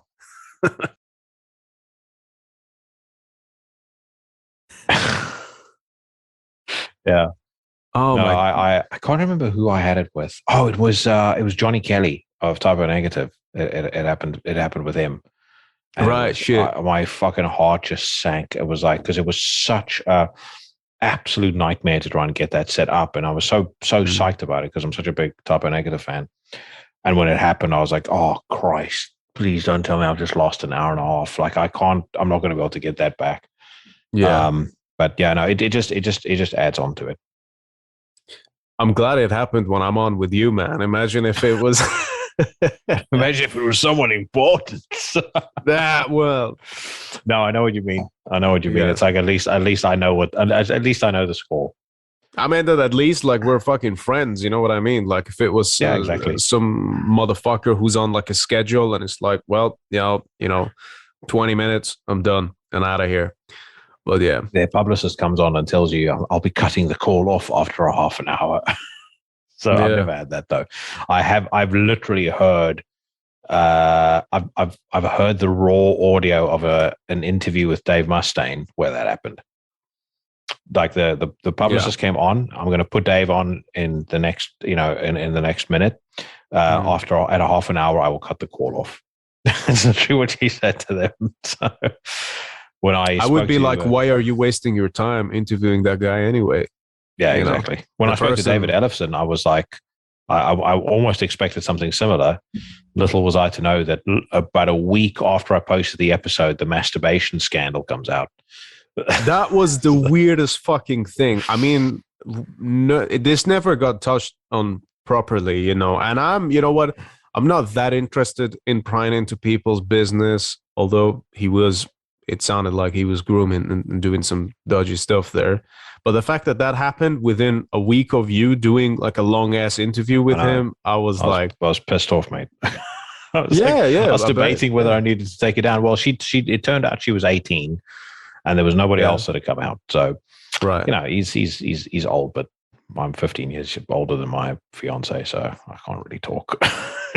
I think it's the fucking trouble, man. It's so hard to build yourself up as a musician, and it's so easy to break it down. You know what I mean? I sometimes, yeah, dude, and the pleasures of the flesh being thrown at you all the time. It doesn't matter who you are. I mean, there's not a lot of men that can resist that. Well, what I try and do is that I try and make it a part of my shtick, even though I'm actually quite a committed person, and I'm not like that.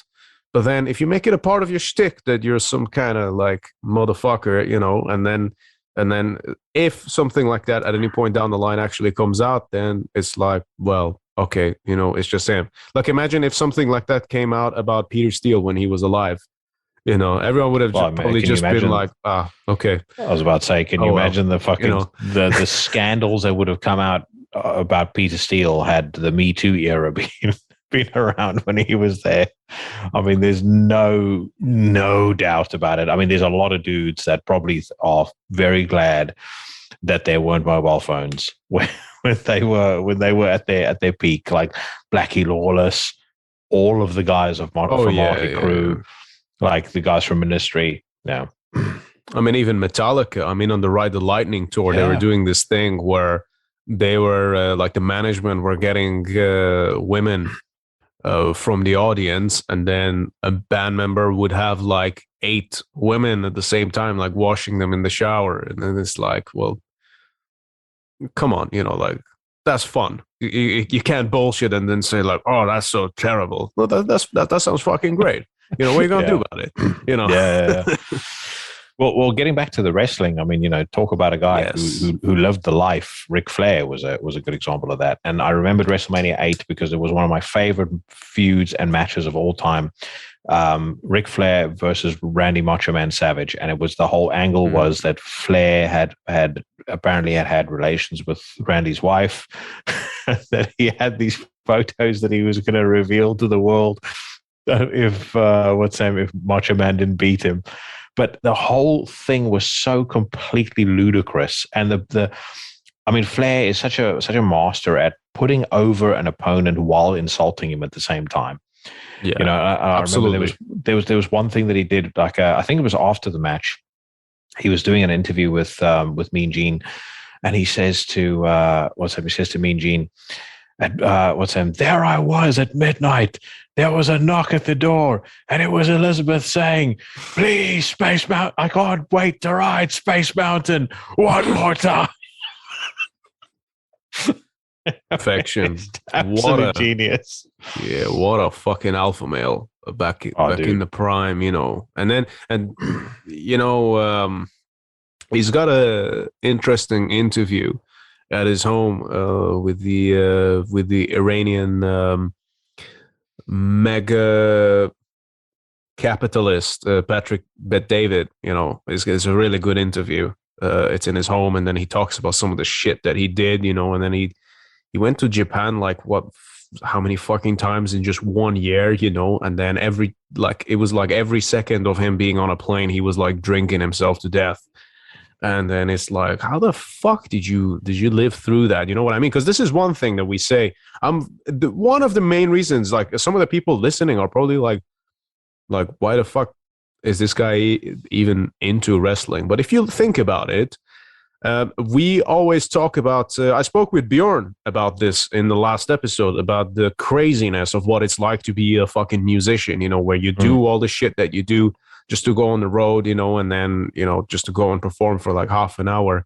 If you look at a wrestler's schedule, especially the old school guys, guys like Iron Sheik and those breed of people from back in like 80s or something, the fucking shit that they would put themselves through with, obviously, and there's no like social media or any of that bullshit around back then.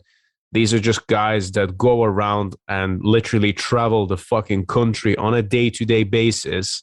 They would sometimes perform like what fucking 7 matches a week or some shit like that, and then just to go on a ring and then get fucking physically beaten up and hurt every single night, and then keep repeating that, and then actually be a part of like pulling everything together. And it's insane. You know, I have so much respect for them because yes, with music there's a lot of, you know, there's a lot of labor that goes into it, but I think wrestling is one thing that it interests me because it almost feels like there's that little bit more to it. You know, that just seems really insane.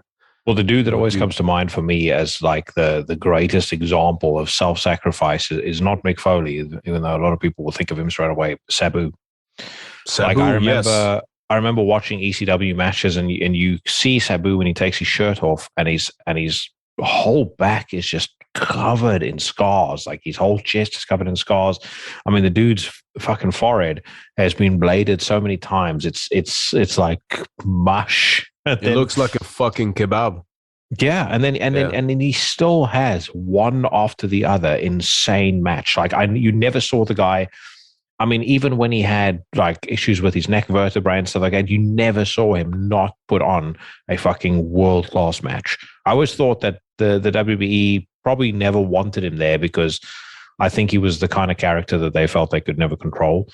But as a wrestler, I mean, he was fucking awesome. Like, can you imagine that guy if he was still able to wrestle while AEW was around? I mean, it would have been insane, the stuff that he would have done. 100%.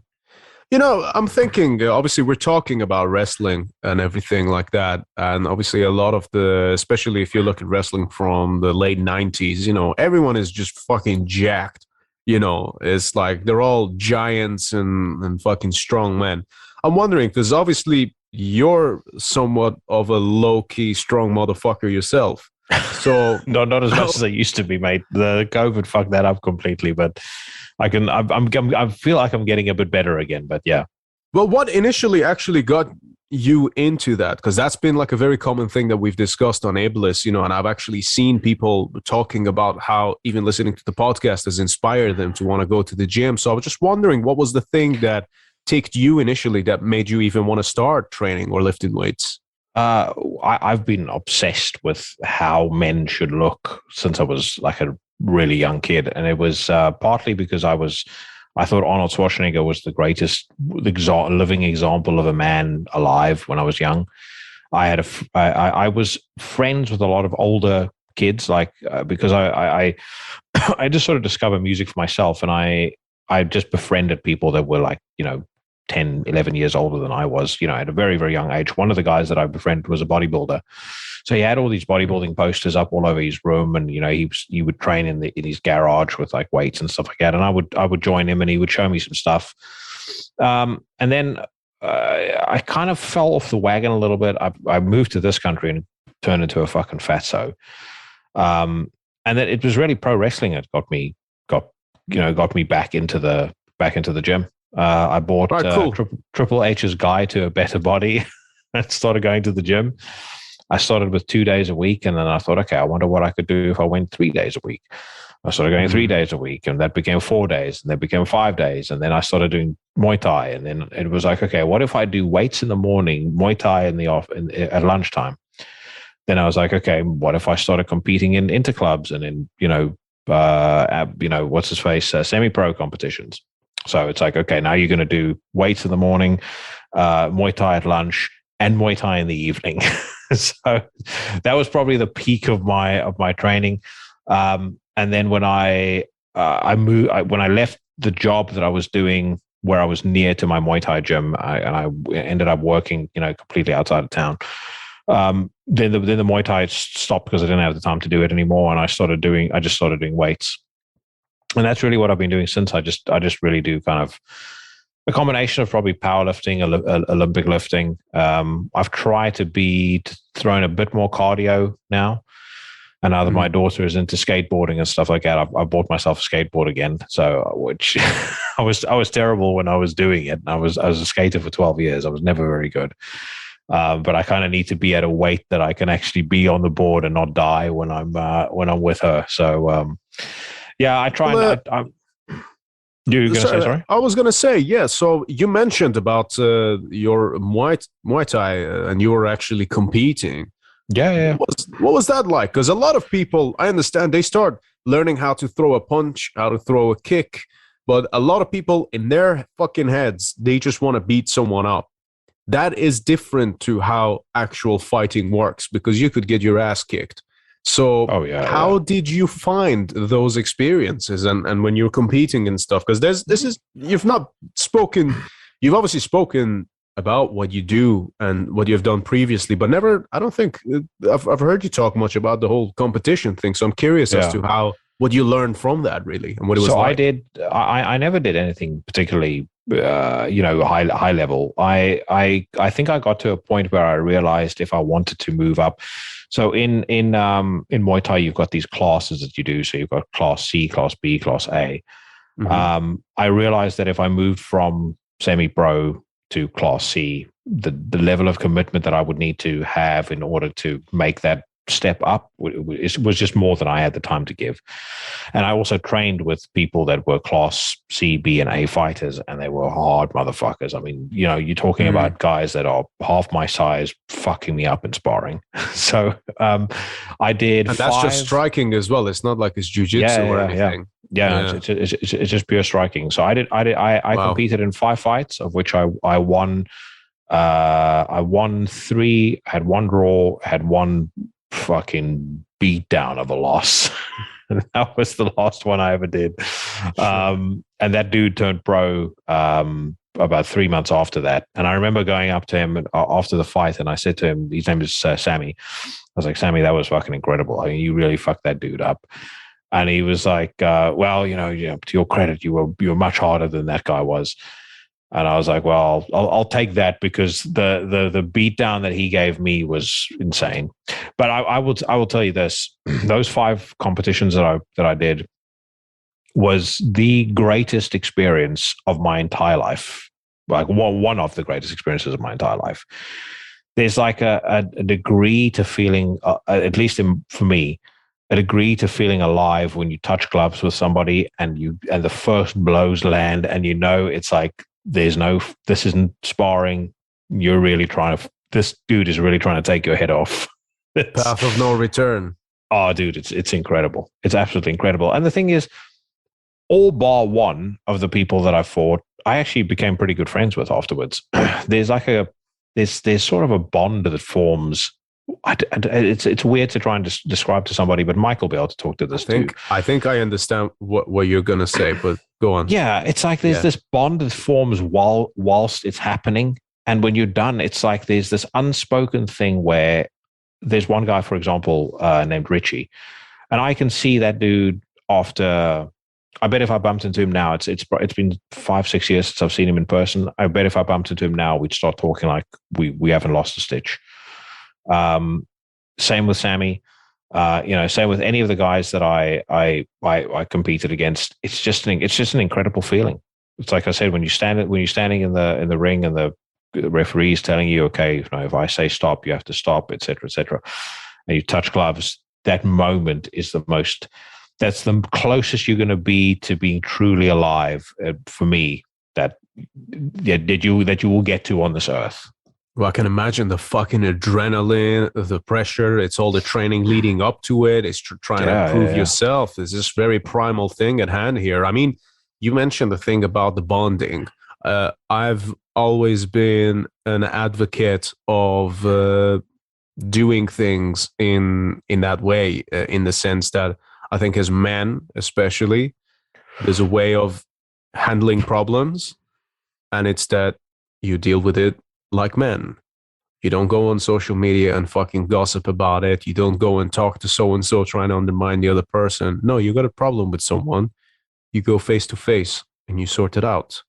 And this is not me trying to be hardcore. The reason why I'm saying this is because once you do that, then you're all good. Then you come to some kind of agreement, at least, that you, like you said, there's a bond. I'm not encouraging people to just go out and start fucking smashing people and shit like that. You know what I mean? Like, oh, it's like, oh, you laughed at me in high school, I'm gonna fuck you up now. What I'm saying is the art of combat. And this is one of the things I'm quite. It really troubles me that younger people nowadays, especially like all these fucking 15, 16-year-olds, they all got like fucking knives and guns and shit. And it's like, what the fuck you doing? Your brain's not even like fully developed for another fucking 9 years. Like what the hell are you doing with that? Go fight the person, fist fight like normal. And then don't be afraid of like, if you're going to be made an ass out of, like because I genuinely think that once real physical pain comes into play, real challenge comes into play, then there's a little bit of like, okay, maybe it's not worth all the drama and bullshit. Okay, maybe we're cool. I think the thing with Muay Thai is it's a humbling force. Like I think that especially young men, I think it's good for women too, but I think especially young men. Growing young men, they need a humbling force in their life. They need something. They need a measuring stick by which you understand your place in the world, week in and week out. In my case, day in and day out. It's like you go in, you spar. There was a guy that was one of my coaches. He used to be in the Russian ballet company. His name was Knowles. The hardest dude on the face of the earth. I mean, the fucking beatings that guy gave me on a regular basis when we were sparring. Like you would think a guy that's done ballet, like, who gives a fuck? That's nothing. It's weak shit. The guy's command of his body and his ability to maneuver himself in the ring and deploy his strength when he needed to was. Honestly, I content to this day, I think that if he had gone pro in fighting, he would have done extremely well. He went into coaching instead, but the guy was fucking incredible. I was also I sparred quite a few times with Jess Leodon, who was in the UFC.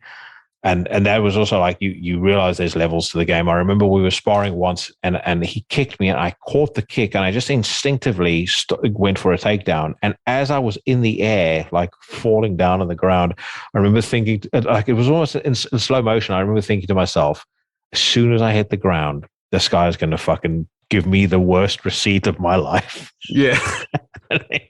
He completely fucked me up. He was the nicest guy and he taught me a huge amount, but yeah. What did he do when you landed? Did he put you in like a choke or something, or did he give you a ride? Yeah, no, just put me in. He was actually pretty nice about it, but he as nice as you can be, I suppose. He reminded me, don't take liberties, and I was never one to take liberties in sparring, really. Anyway, sure. But sometimes you just throw takedowns for me was like that was the one big thing. I think it's because of all the judo that I did. Like if I caught your leg, we were probably going to go down to the ground, whether we were doing Muay Thai or not. But did you ever get knocked out? No. The beat down that I took. So it's a pretty funny story as well. So I took a fight at very short notice, and I went into the prep area. It was on a Sunday afternoon. I went into the prep area. And I'm starting to wrap my hands. And I see this dude standing in the corner, and the guy is a fucking giant. I mean, he's the most menacing man that I've seen in person for ages. So I say to the person I'm with, I was like, I wonder who the poor loser is who's fighting that guy. You're relatively tall yourself. You're like 6 foot. I'm 6 foot flat. 6 foot, yeah. This guy was about 6'3", I'd say. So anyway, the promoter, Phil, comes in and I'm like, hey, Phil, who am I fighting today? And he's like, oh, you're fighting Sammy. And he points to the guy in the corner and I'm like, oh, fuck me. So I thought to myself, all right, the guy's, he's got thick legs like mine. He's probably not going to be very flexible. So I can, I don't need to worry too much about head kicks and things like that. Just make sure that, he's not going to try and outbox me. I need to watch out for the leg kicks. We touched gloves in round one, and the second we touched gloves, I actually have this on video. My hand pulls back, and as my hand pulls back, the first head kick comes, and it fucking knocks me sideways. Like there's like a split second where I'm kind of regaining my composure, and then I just started. I closed the distance. I started boxing in really, really close, just, total dirty boxing like Randy Couture. I mean, it was borderline, not Muay Thai anymore, Muay Thai anymore. Sure. In fact, there was one. It's one guy that mentions on the video, you can hear him talk to the corner. Does he not realize this is a Muay Thai fight? And I'm just fucking desperate to run the clock down because I know this guy lands anything, it's going to hurt. We did five 2-minute rounds. Round 4, he lands a leg kick, and it was so painful that I just froze. And then he landed another one and another one and another one. And you're in my corner yelling, Jackie, get the fuck out of the corner. And he did about 7 of those. And then he just, round 5, I was like, my leg was so fucking shredded. I couldn't do anything with it. And he just absolutely picked me apart. I was walking around like, I lost my leg in the wall for about a week after that. But even that, one of the best experiences of my life. It was, I got completely whipped, and I went up to him afterwards and I said, that was fucking awesome. You did a phenomenal job, and I am going to remember this for a long time. But like I said, every man needs a humbling force in their life. And I used to struggle with like the most horrendous temper and things like that for most, big part of my life. I mean, I was terrible when I was a kid. Like people would have thought of me as a problem child if they measured me by today's standards. When I started doing Muay Thai, all of that went away, and I've never had it come back. Well, I suppose it's a part of the whole thing of understanding that there's consequences, right? It's not just that. I think it's that it's having that constant measuring stick. Like you can go in one day, have a great couple of sparring sessions, and you think, okay, I'm getting better, and then there's just someone whose timing is a little better than you, or somebody who's a little faster, somebody who's a little smarter with how they approach a sparring session tactically, and they just fuck you up completely. And it's a good thing. It's a good thing when that happens, because it forces you to learn, and it forces that humility. That's the most important thing for any growing young man. I think this is what I see in a lot of the younger generation. You talk about these little punks running around with their knives and their guns and stuff like that. It's a lack of humility that drives you to that kind of behavior, because you don't know your place in the world. You don't know what the consequences would be if you were without your knife, or without your gun, or without your buddies. And so you don't have any respect for people because you lack that degree of humility. And I think that, from my perspective, I think they should force all kids to go and do martial arts. It would greatly benefit the country. And stop them all from joining social medias and giving in to all the pressures too. And shit. Because as a child, you've got I would fucking hate to be a kid right now, if I'm honest with you. I'm glad that I'm not of that age, because it must really fucking suck, where you've got all these social pressures and things like that, and you gotta fit in. And then if you don't fit in, it's almost like you may as well be dead.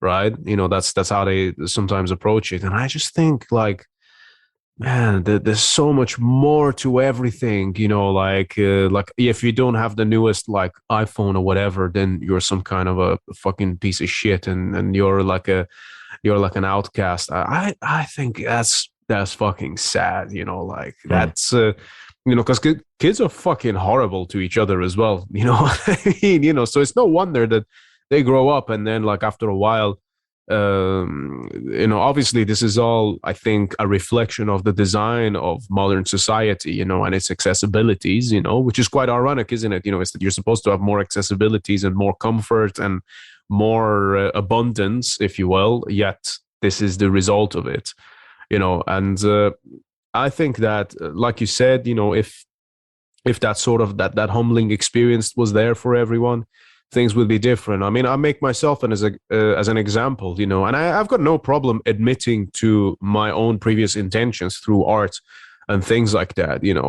I've said previously that, let's say maybe 6-7 years ago, when I was making my music, a part of me, I think, wanted to genuinely cause harm through art and through music. I wanted people who would listen to my music to actually be like, like fuck, and then actually like, but then I was somehow projecting my own feelings of like feeling like shit onto others. But as I have had a lifestyle and a mindset change and everything like that, I think that I approach that differently because I value life. I embrace the pain on a day-to-day basis. So I understand that there's a value to things. So when I create my music, I actually am far more focused on actually, well, there's the effect that it has on myself, which is a separate thing sometimes. But as far as how I want it to affect other people is, you know, it's actually much more because I want to uplift people, because I want to make them feel more empowered. Sometimes there's a destructive element, but even that, it's with more of a positive sort of an approach, because I want people to then, let's say you've got a bone that's kind of like it's formed the wrong way. So you need to break it, but then when it heals properly. And I hope to do the same for people, because that's what I have done to myself, and that's what's helped me to grow and be a better person. Because sometimes you need to break that thing down and let it heal and grow back properly. And having the whole thing of weightlifting and now obviously kickboxing into my life as well, I find that, I know that if I was in a conflict, I can at least take care of myself. So naturally, I have much less desire of actually using my music as a way of hurting people, because I think the reason why I had those intentions were actually a source of insecurities, because I was insecure. Like, even though my ego was like, yeah, fuck you all, I'm better, whatever, fucking, but you can't think that, but you might not actually be that. A lot of times, if you think that, you probably aren't that either. Yeah. You know what I mean? No, you're 100% right. I mean, a lot of mine came from, a lot of my temper issues and stuff came from probably a place of having been bullied, and having been bullied caused a degree of insecurity. And it was, like I said, it was only when I started doing Thai boxing and I started lifting weights that I felt I didn't feel the need to lash out all the time, be confrontational all the time. I didn't have to. This insecurity went away, and so you kind of start to know when you need to deploy something, when you need to get funny with someone. And for the most part, especially in the UK, the average person that you speak to, if they do give you any lip and you give them lip back, they tend to back off straight away. So, and I find the more softly spoken you are, the more scary they find it. The funniest thing that ever happened, I was at this very posh do in Henley upon Thames. The Henley Regatta, the boat race. I was there for a work do, and this drunk guy was starting on one of the girls that was there with us that actually worked for me. And she was being a guy starting on a girl. That's clever. Well, so this guy was saying this brave. He was, she was a bit drunk and stuff like that. So I could just tell the situation wasn't going to be good. And so I pulled her away, and what's Sam? He's like, this has got nothing to do with you, mate. And I just leaned in and I just whispered to him, I said, if you don't disappear right now, this night is going to get very dark very quickly. And he just kind of stepped back and he just disappeared. And that sort of thing I've learned with Muay Thai and with watching enough serial killer documentaries. Speak softly, stay completely calm. People think you're a psycho and they'll disappear. So. It's all the metal lyrics, man. It's the fucking poetry of it. This is a good way to use it. I might have used it a few times too. Have you seen a documentary called The Iceman Speaks? It's the Richard Kuklinski documentary. Stone Cold actually refers back to it when he talks about how he got his name. It's when HBO did it was 3 separate documentaries. It was 3 separate interviews where psychologists interviewed Richard Kuklinski. And I remember watching that and thinking, this is the most terrifying human being I've ever seen in my entire life. And he never raises his voice. He's completely calm, normal.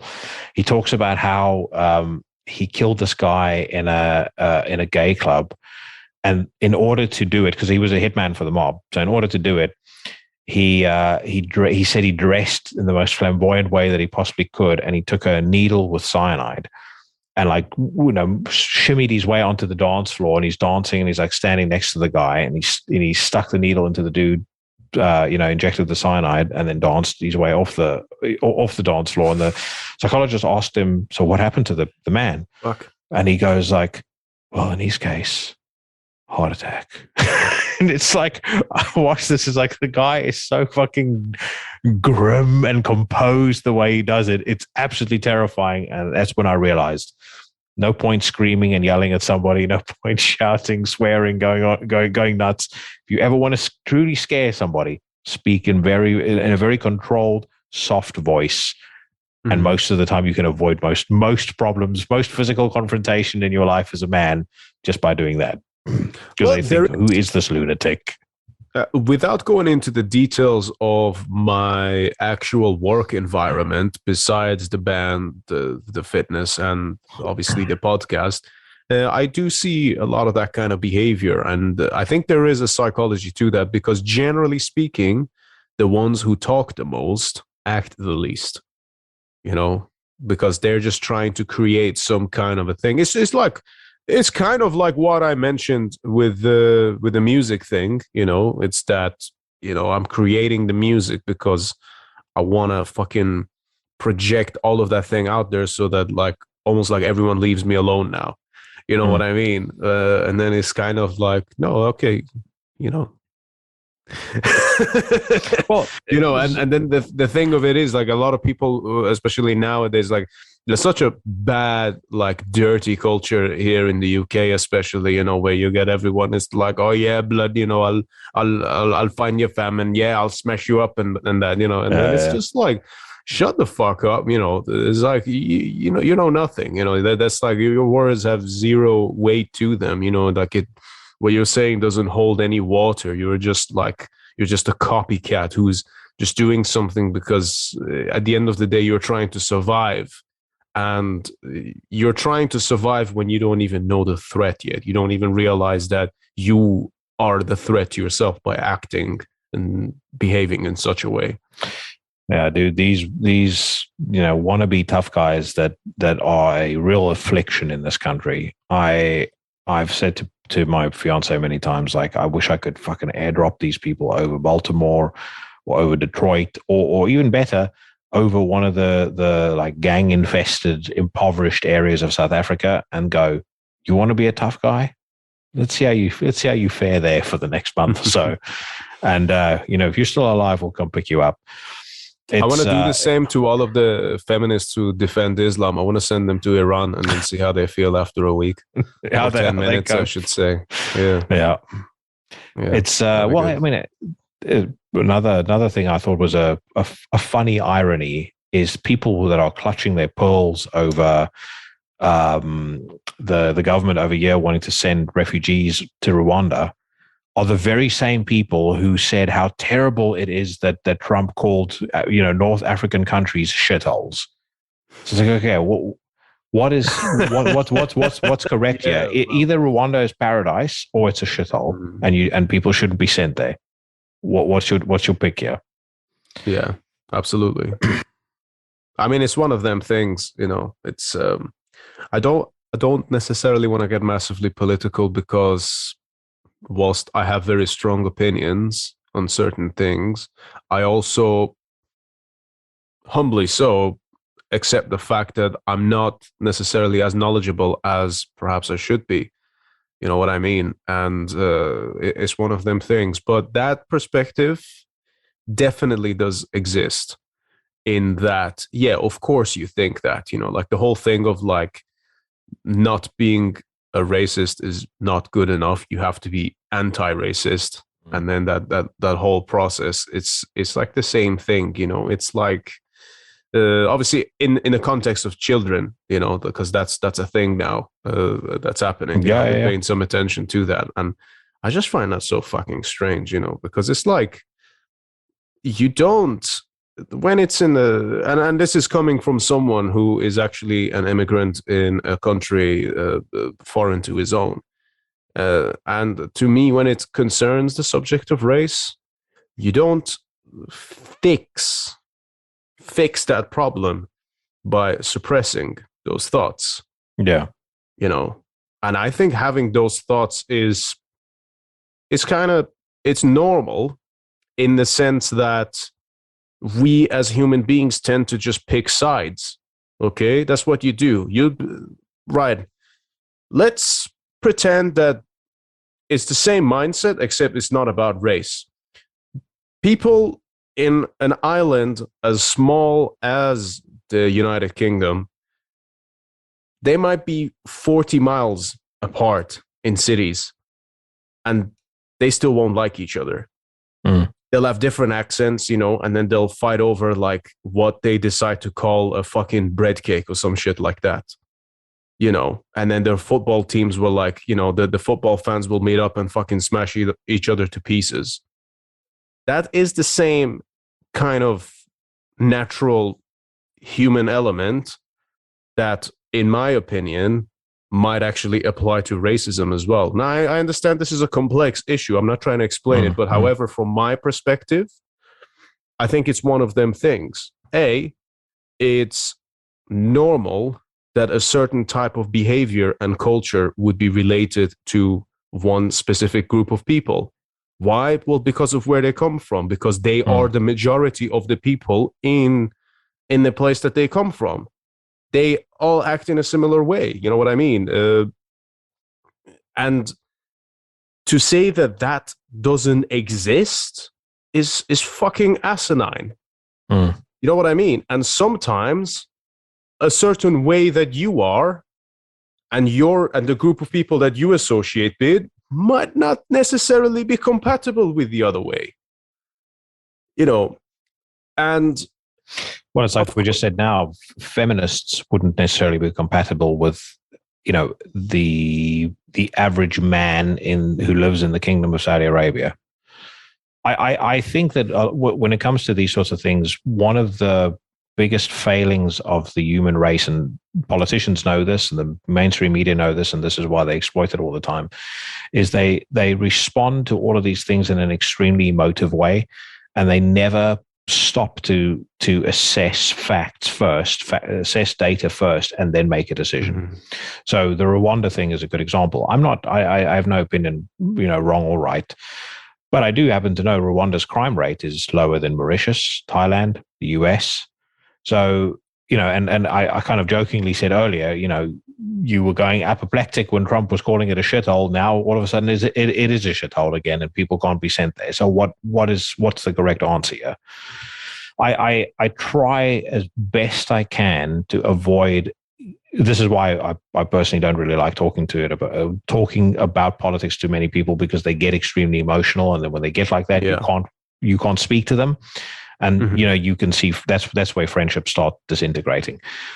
But my personal life, how I assess anything, no matter what the policy, the scenario, it's always I try and suss, okay, what does the data tell me, and then based on what the data tells me, that's the viewpoint that I take.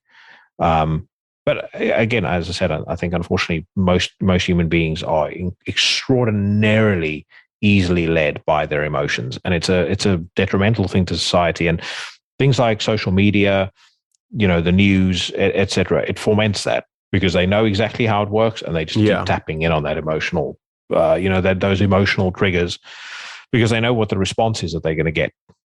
Exactly. And I think this is precisely why Stoicism is an invaluable thing in 2022 and onwards. You know, it should have been, because, you know, when you're afraid, when something scares you, your brain fucking swells up. Yeah. And when your brain swells up, you make impaired decisions. And they saw very easily, you know, it's like the sheep. I know that's the thing that everyone always throws around as like an insult, you know, and then the people who want to oppose the quote unquote insults, they want to, you know, they put in like sheeple or whatever. And that's what everyone says. But look at someone who herds sheep. And the sheep themselves, it's like obviously he wants them to move that way, so he waves the stick. They get scared of that direction, so they move this way. I don't know if scientifically that's actually why they move or not, but it's kind of the thing. It's like if you move this way, you'll get hit, or some shit like that. And it's exactly the same as far as the media outlets and things like that go. There is always an agenda at play, and that you're trying to push people into believing a certain thing. They've always had these methods of doing things, where they just create confusion. They create the polarization themselves. They create an argument. Like you got person one who says one thing, and then person B who also says another thing. They're all in on the same shit.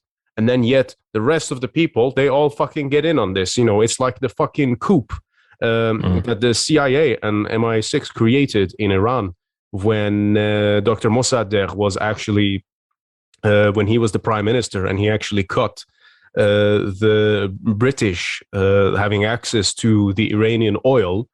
And there was like a whole fucking thing about it, like Britain and the United States actually went hand in hand, and they were like, okay, we need to get rid of this guy. And what the fuck did they do? They sent people on his behalf to try and commit violent crimes and things like that. And then on the other side of it, they were also sending people through the Iranian the bunch that they actually bribed themselves to come and now oppose this guy. So they created a problem, and then they sold the solution, and then now everyone is following the solution. And it's like they're still using exactly the same fucking methods right now. It just so happens that people get so caught up in the whole thing without taking a real look at it that they don't understand that you're just being fucking played. This is the same shit that they have done for many, many, many, many years, and they'll continue doing this. A good example is, and I may speak under correction here, but my from memory, I believe Pol Pot was installed by the CIA in Cambodia, and I do think that if you look at especially the last 100 years of Western history, if you want to pinpoint one of the greatest ills of society, it's the intelligentsia. It's the combined CIA, FBI, MI6. The amount of evil that those groups have wrought over the planet, and the amount of misery they've inflicted on the human race is fucking insane. Absolutely insane. 100%. All of the fucking LSD experiments, all of the countries they've gone into and fucked with, and then just left the mess behind. I mean, if you look at the Islamic Republic, that is the biggest fucking. It's like, oh yeah, you just open the can of worms there. Oh, nice one. Thanks. Now we're all fucked. I mean, Iran is like the reason why Iran is so fucked up, in at least in my opinion, by my estimate, from the people I've spoken to and from my understanding of history, is the fault of the Soviets and America combined. The same situation that Ukraine is in, currently speaking. It's the fault of you assholes, because you're having a power struggle and every motherfucker in the middle has to fucking pay for it, and they've done nothing wrong. And if you think about the Ukraine shitstorm that it just creates for everyone. The Ukraine comes back, the situation in the Ukraine comes back to that, emotions first thinking that the majority of people have. Putin has always been a imperialist and a thug, and somebody who has imperialist tendencies, and who has wanted to kind of shift the boundaries of Russia out to include the Ukraine and other countries, other neighboring countries. He wouldn't have been able to do that had he not been in a position where he was at least knew that he had certain countries in Europe in his pocket as far as creating a dependency on oil. The dependency on oil and liquid natural gas that he created was again fomented massively so by all of the green energy, Green New Deal, Greta Thunberg types, all of that sort of thing caused Germany to start shutting down their nuclear reactors, and say we've got all these targets in place whereby at a certain date you're not going to be able to buy internal combustion engine cars anymore, et cetera, et cetera, et cetera. in 2018, there's a video that's circulating Twitter now where Trump is talking about how, he was talking about this in 2018, said that Germany's going to become dependent on Russian oil, I've seen that. You've got people sitting laughing at him about it. Yeah, Look I at saw what's that. happened now. Now, again, the emotional trigger points. Trump, anything he says is bad and wrong. That's not necessarily true. You don't have to vote for the person to go. I mean, I would never have voted for Biden, but Biden still has some, relatively sound points he's made at some point in his life. Maybe him not so much. Talk. Maybe Obama a little bit more. Yeah. But, there's. For me, like I said, everything is based on outcome. What's the ultimate outcome of a policy? If the outcome is positive for a greater number of people, then I'm in favor of that policy, generally speaking. Sure. So, like I said, the Ukraine situation, in part, Europe's dependence on Russia for liquid natural gas and oil made Putin feel confident that he could make his play. That now was the time to make his play, and that the blowback wouldn't be as severe as it would have been if, one, America remained energy independent, and two, Germany was getting their liquid natural gas from the States. That's just a fact. But everything leading up to it, I've mentioned some of the touch points already. Everything triggered this crazy emotional response from people, where they felt massively strongly in one way. And I don't think the average human being can put two and two together and realize, hey, those moronic ideas that you supported, that was the pathway paved with good intentions that got Ukraine into the spot that it's in right now. The trouble with a lot of this also is the fact that, particularly in the last 2 years, and the whole virtue signaling, people unfortunately are far more concerned about being right than they are about the truth.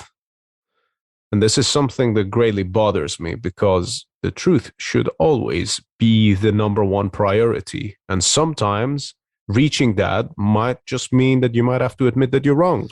Okay? Well, I've just said some things on this podcast, and I will happily take responsibility if any of those turn out to be wrong. Okay? But the problem is that people are not willing to do that, generally speaking. And what's funny about it?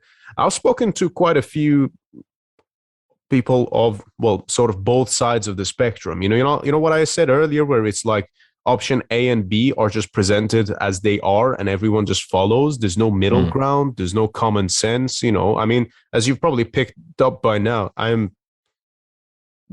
somewhat of a centrist. You know what I mean? That's mostly as far as things like that go. I hate fucking labels anyway. I like common sense. I like common sense, and like you said, actually paying attention to what is good and what works for us, rather than just being a part of a group for the fucking sake of it. Yeah. I'm happy having my own identity, and I don't need to be defined by these fucking bullshit things that they've come up with. And what's interesting about it is I've spoken to people from both sides, and generally speaking, they're always like really like emotional about what they believe in. And then you speak to them a little bit, you give them your perspective, and you give them reason as to why you have that perspective. And then slowly it's like, oh, okay. I mean, I was speaking to someone last night in regards to the topic of immigration, and he's a very intelligent person. He's and you know what? He's like quite a considerably older than me as well. And he's one of those people who is like quite massively on the side of the left, but he's still I appreciate his viewpoint on some stuff, and we have the art thing in common. This is another thing as well. I'm more interested in what I have in common with people than what I'm going to disagree with. Same, yeah. And even then, after a little bit of the conversation, once I started telling him a little bit of my side of the whole immigration thing, and I was telling him how fucking broken the system is in the United Kingdom, where you've got the legal immigrants who have to literally like spend their entire family savings and hard-earned money, and then you've got people who come here they can barely speak English, and then now they have a fucking house to live in. And then your average person who's born and raised here, has to work fucking 25 years just to pay off a mortgage. And most people of anyone who's around like 25 to 30 years old, they can't even fucking afford a house. Like you've done well for yourself if you can even get on that fucking train. And a little bit of that conversation, they were a bit like, oh, okay, right. Well, so there's one thing I differ with you on. I think the concept is correct, but you mentioned most people are concerned about being right rather than the truth. I'd replace the word right with morally validated. Sure. Yeah. People seek moral validation whether they operate in the realm of truth or not. And moral validation comes from your people you regard to be your peers, and again, people are in their social media echo chambers, and a lot of the moral validation comes from there. The other thing that I think is incredible, and it's something that I read in a Thomas Sowell book, and he basically said, anytime you have any sort of conversation with somebody about politics and you find yourself at an impasse, the quickest way to get to to assess a policy or to assess a viewpoint or a position and get to a place of truth is to ask two questions: why and at what cost? Because for every single thing that you do from a political perspective, as far as policy is concerned, there is a cost to it. So, say we take the immigration thing as an example. Okay, so if we're going to start shipping people off to Rwanda, what is the cost of doing that? One, direct cost to the country; two, cost to the people; three, cost to the countries or the perception of the country internationally. Knock-on effect: what cost does that have to the country? Does it hurt its tourism, trade, whatever the case may be? Conversely, if you just continue to allow refugees into a country that can already not sustain itself financially. I mean, the UK is so far, or so fiscally mismanaged, it's fucking insane, and it seems to just be getting worse. Or the cost then potentially is they keep on raising the tax burden on ordinary people. Ordinary people find it harder to buy themselves, a house. They find it harder to put themselves in a place where they can be financially independent, particularly in the non-earning years when they enter retirement. And I my personal view is I think this country in almost every single metric you can assess a country on is on the wrong path. And for me, the worst thing is, the thing that terrifies me most is the alternative to these fucking idiots that we have in number 10 Downing Street right now are a bunch of anti-Semitic communists. It's like you don't even have like a little shred of hope here. At least in America, they've got Ron DeSantis, who I think is a sensible dude, and I think a lot of the policies that he's enacted in Florida, I wholeheartedly agree with. Especially this thing around, requiring a degree of financial, like they have to do like a financial literacy course before they leave high school, for example. Like stuff like that, I think is brilliant. Common sense stuff. Not in this fucking place. I mean, in the UK, everything is a shit show. The people that are supposed to be, low tax fiscal conservatives, that's a fucking disaster. And then, as I said, and the people waiting in the wings are going to make it 10 times worse. And 100%. But the thing with that is, like, back to the immigration thing, just to make a point clear as well, the things that they have set in place, let's say, for example, if you are a legal immigrant, are extremely difficult. This is, I think, by far one of the most difficult countries to try and get into and to try and stay, because it's like a bottomless pit, like, doesn't matter how much money you put into it, it's, you know what I mean? And then that's what's disheartening about it. And it's like, yes, of course, there are those whose life is in danger. Fine. I'm all for that. In fact, I am all for people who need support to survive. Getting the help that they need. I think that's fucking great. Imagine, that's really like almost like the stuff of the fairy tales that such a thing might even be there.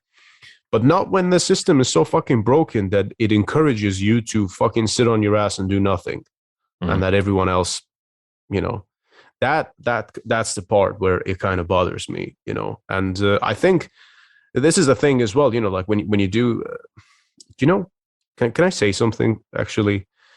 It's a very controversial thing, but I think we've already like opened the floodgates on this episode, so here we go.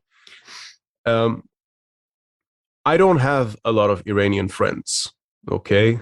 Even though I'm an Iranian born and raised, I don't have a lot of friends who are countrymen to me. Most of my friends are from everywhere else, and obviously quite a considerable number of them are British, you know, or at least live here.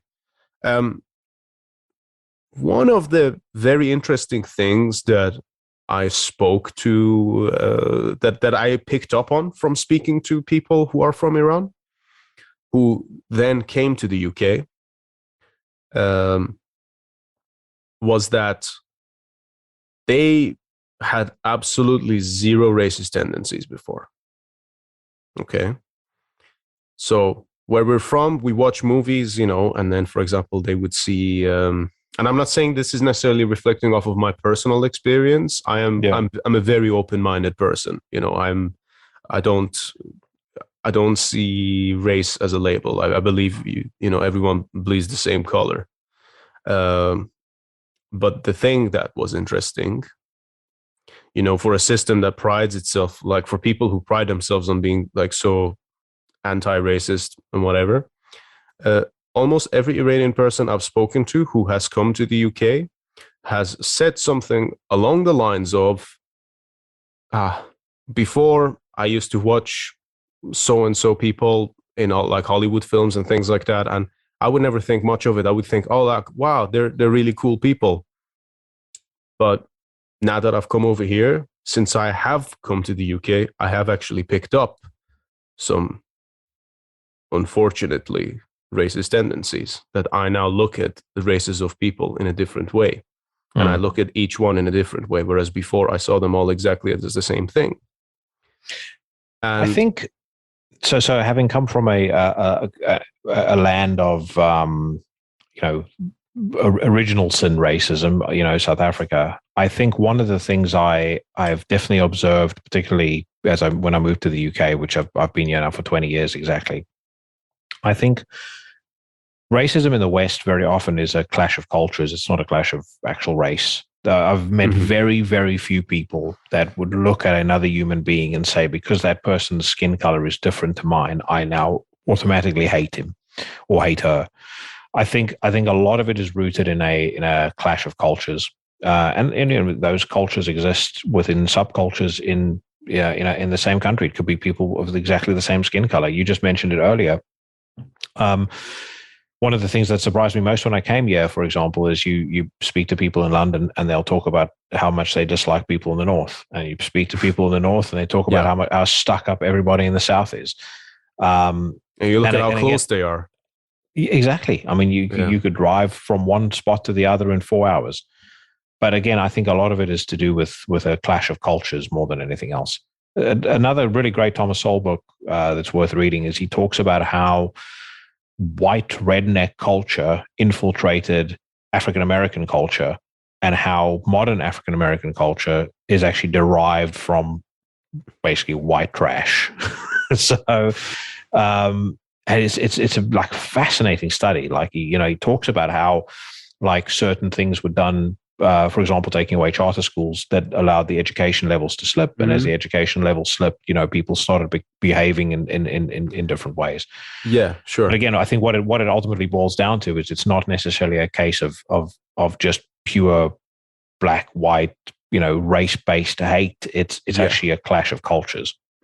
Absolutely, you know, and this is why I was saying that it is this is precisely the point I was trying to make earlier on when I was saying that if you've got someone who is from a certain place, I think so. For example, let's say you've got an Indian person. They're from a country where most of them behave very similarly. That's their culture. It's their culture to be like that. Okay. It just so happens to be that they're also mostly the same race. You know what I mean? And then, so when you see one person, you associate them with the same kind of behavior. I mean, I know that I'm personally probably one in a million that if you put me next to any other Iranian person, it'd be like, what the fuck? You know, it's just like there's got nothing in common, you know. Yeah. And maybe perhaps you yourself feel that way, you know, being from South Africa. But I think this is one of them things about it. But to round this up in a more positive thing, this is why heavy metal is fucking beautiful, because it doesn't matter which one of those you fucking come from. It doesn't matter if you're this or that, if you're fucking green or brown or pink or whatever. It doesn't matter what you are. We can find that one thing that we have in common. And then we can connect on that in the sense that there is somewhat of a communal value to it. Because as human beings, we are in need of a community. Now, if you get tons and tons of different people from different cultures, and then you just like force them all to be in the same place together with no introduction, no understanding, and it's all your fuck up that they have to be in that situation anyway, that's not good.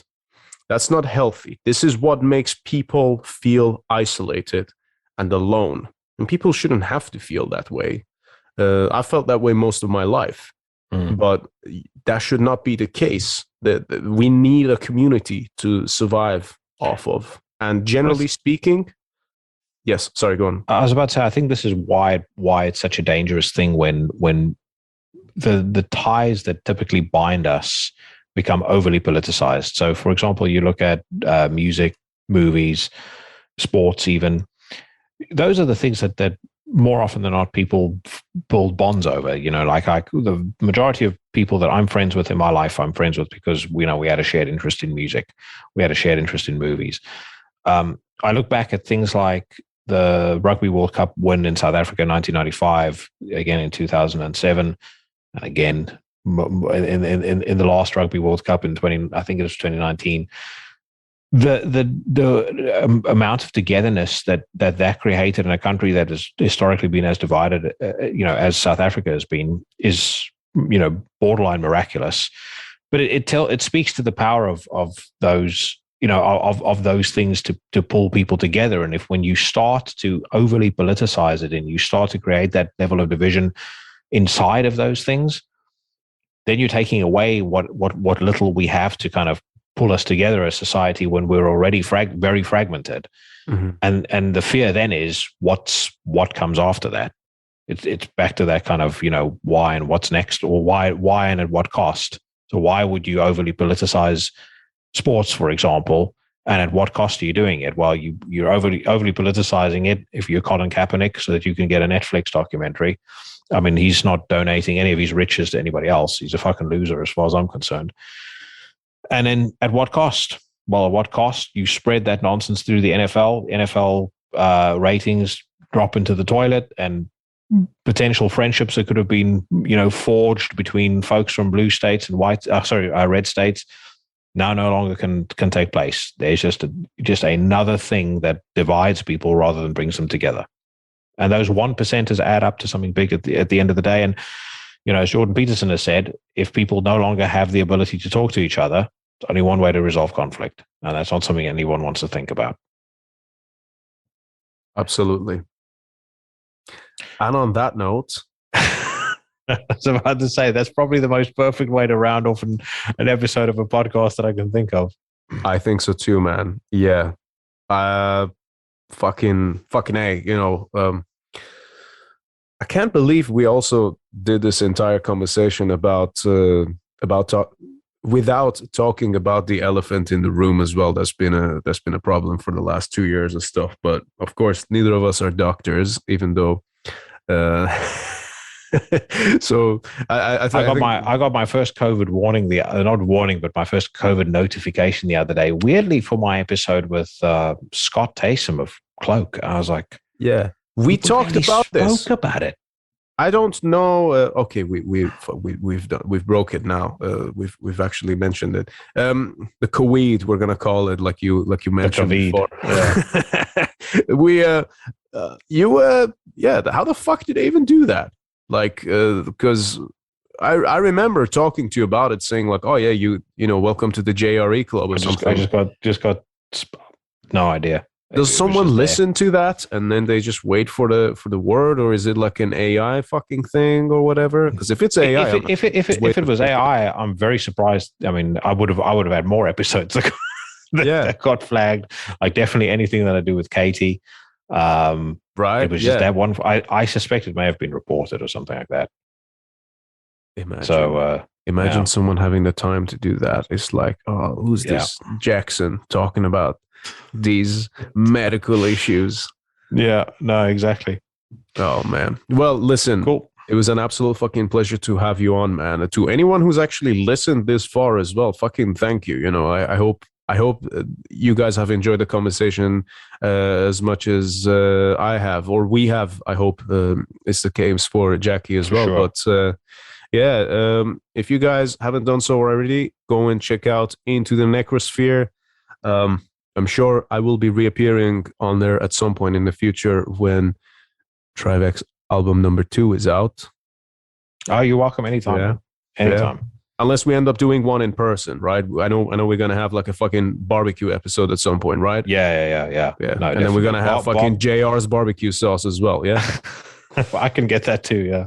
Right. This was not a paid sponsor, by the way. I'm only just name dropping that because fucking wrestling is cool. Just in case. Anyway, hope you guys enjoyed the episode, and I will see you all on the next episode of Iblis Manifestations. See you all later.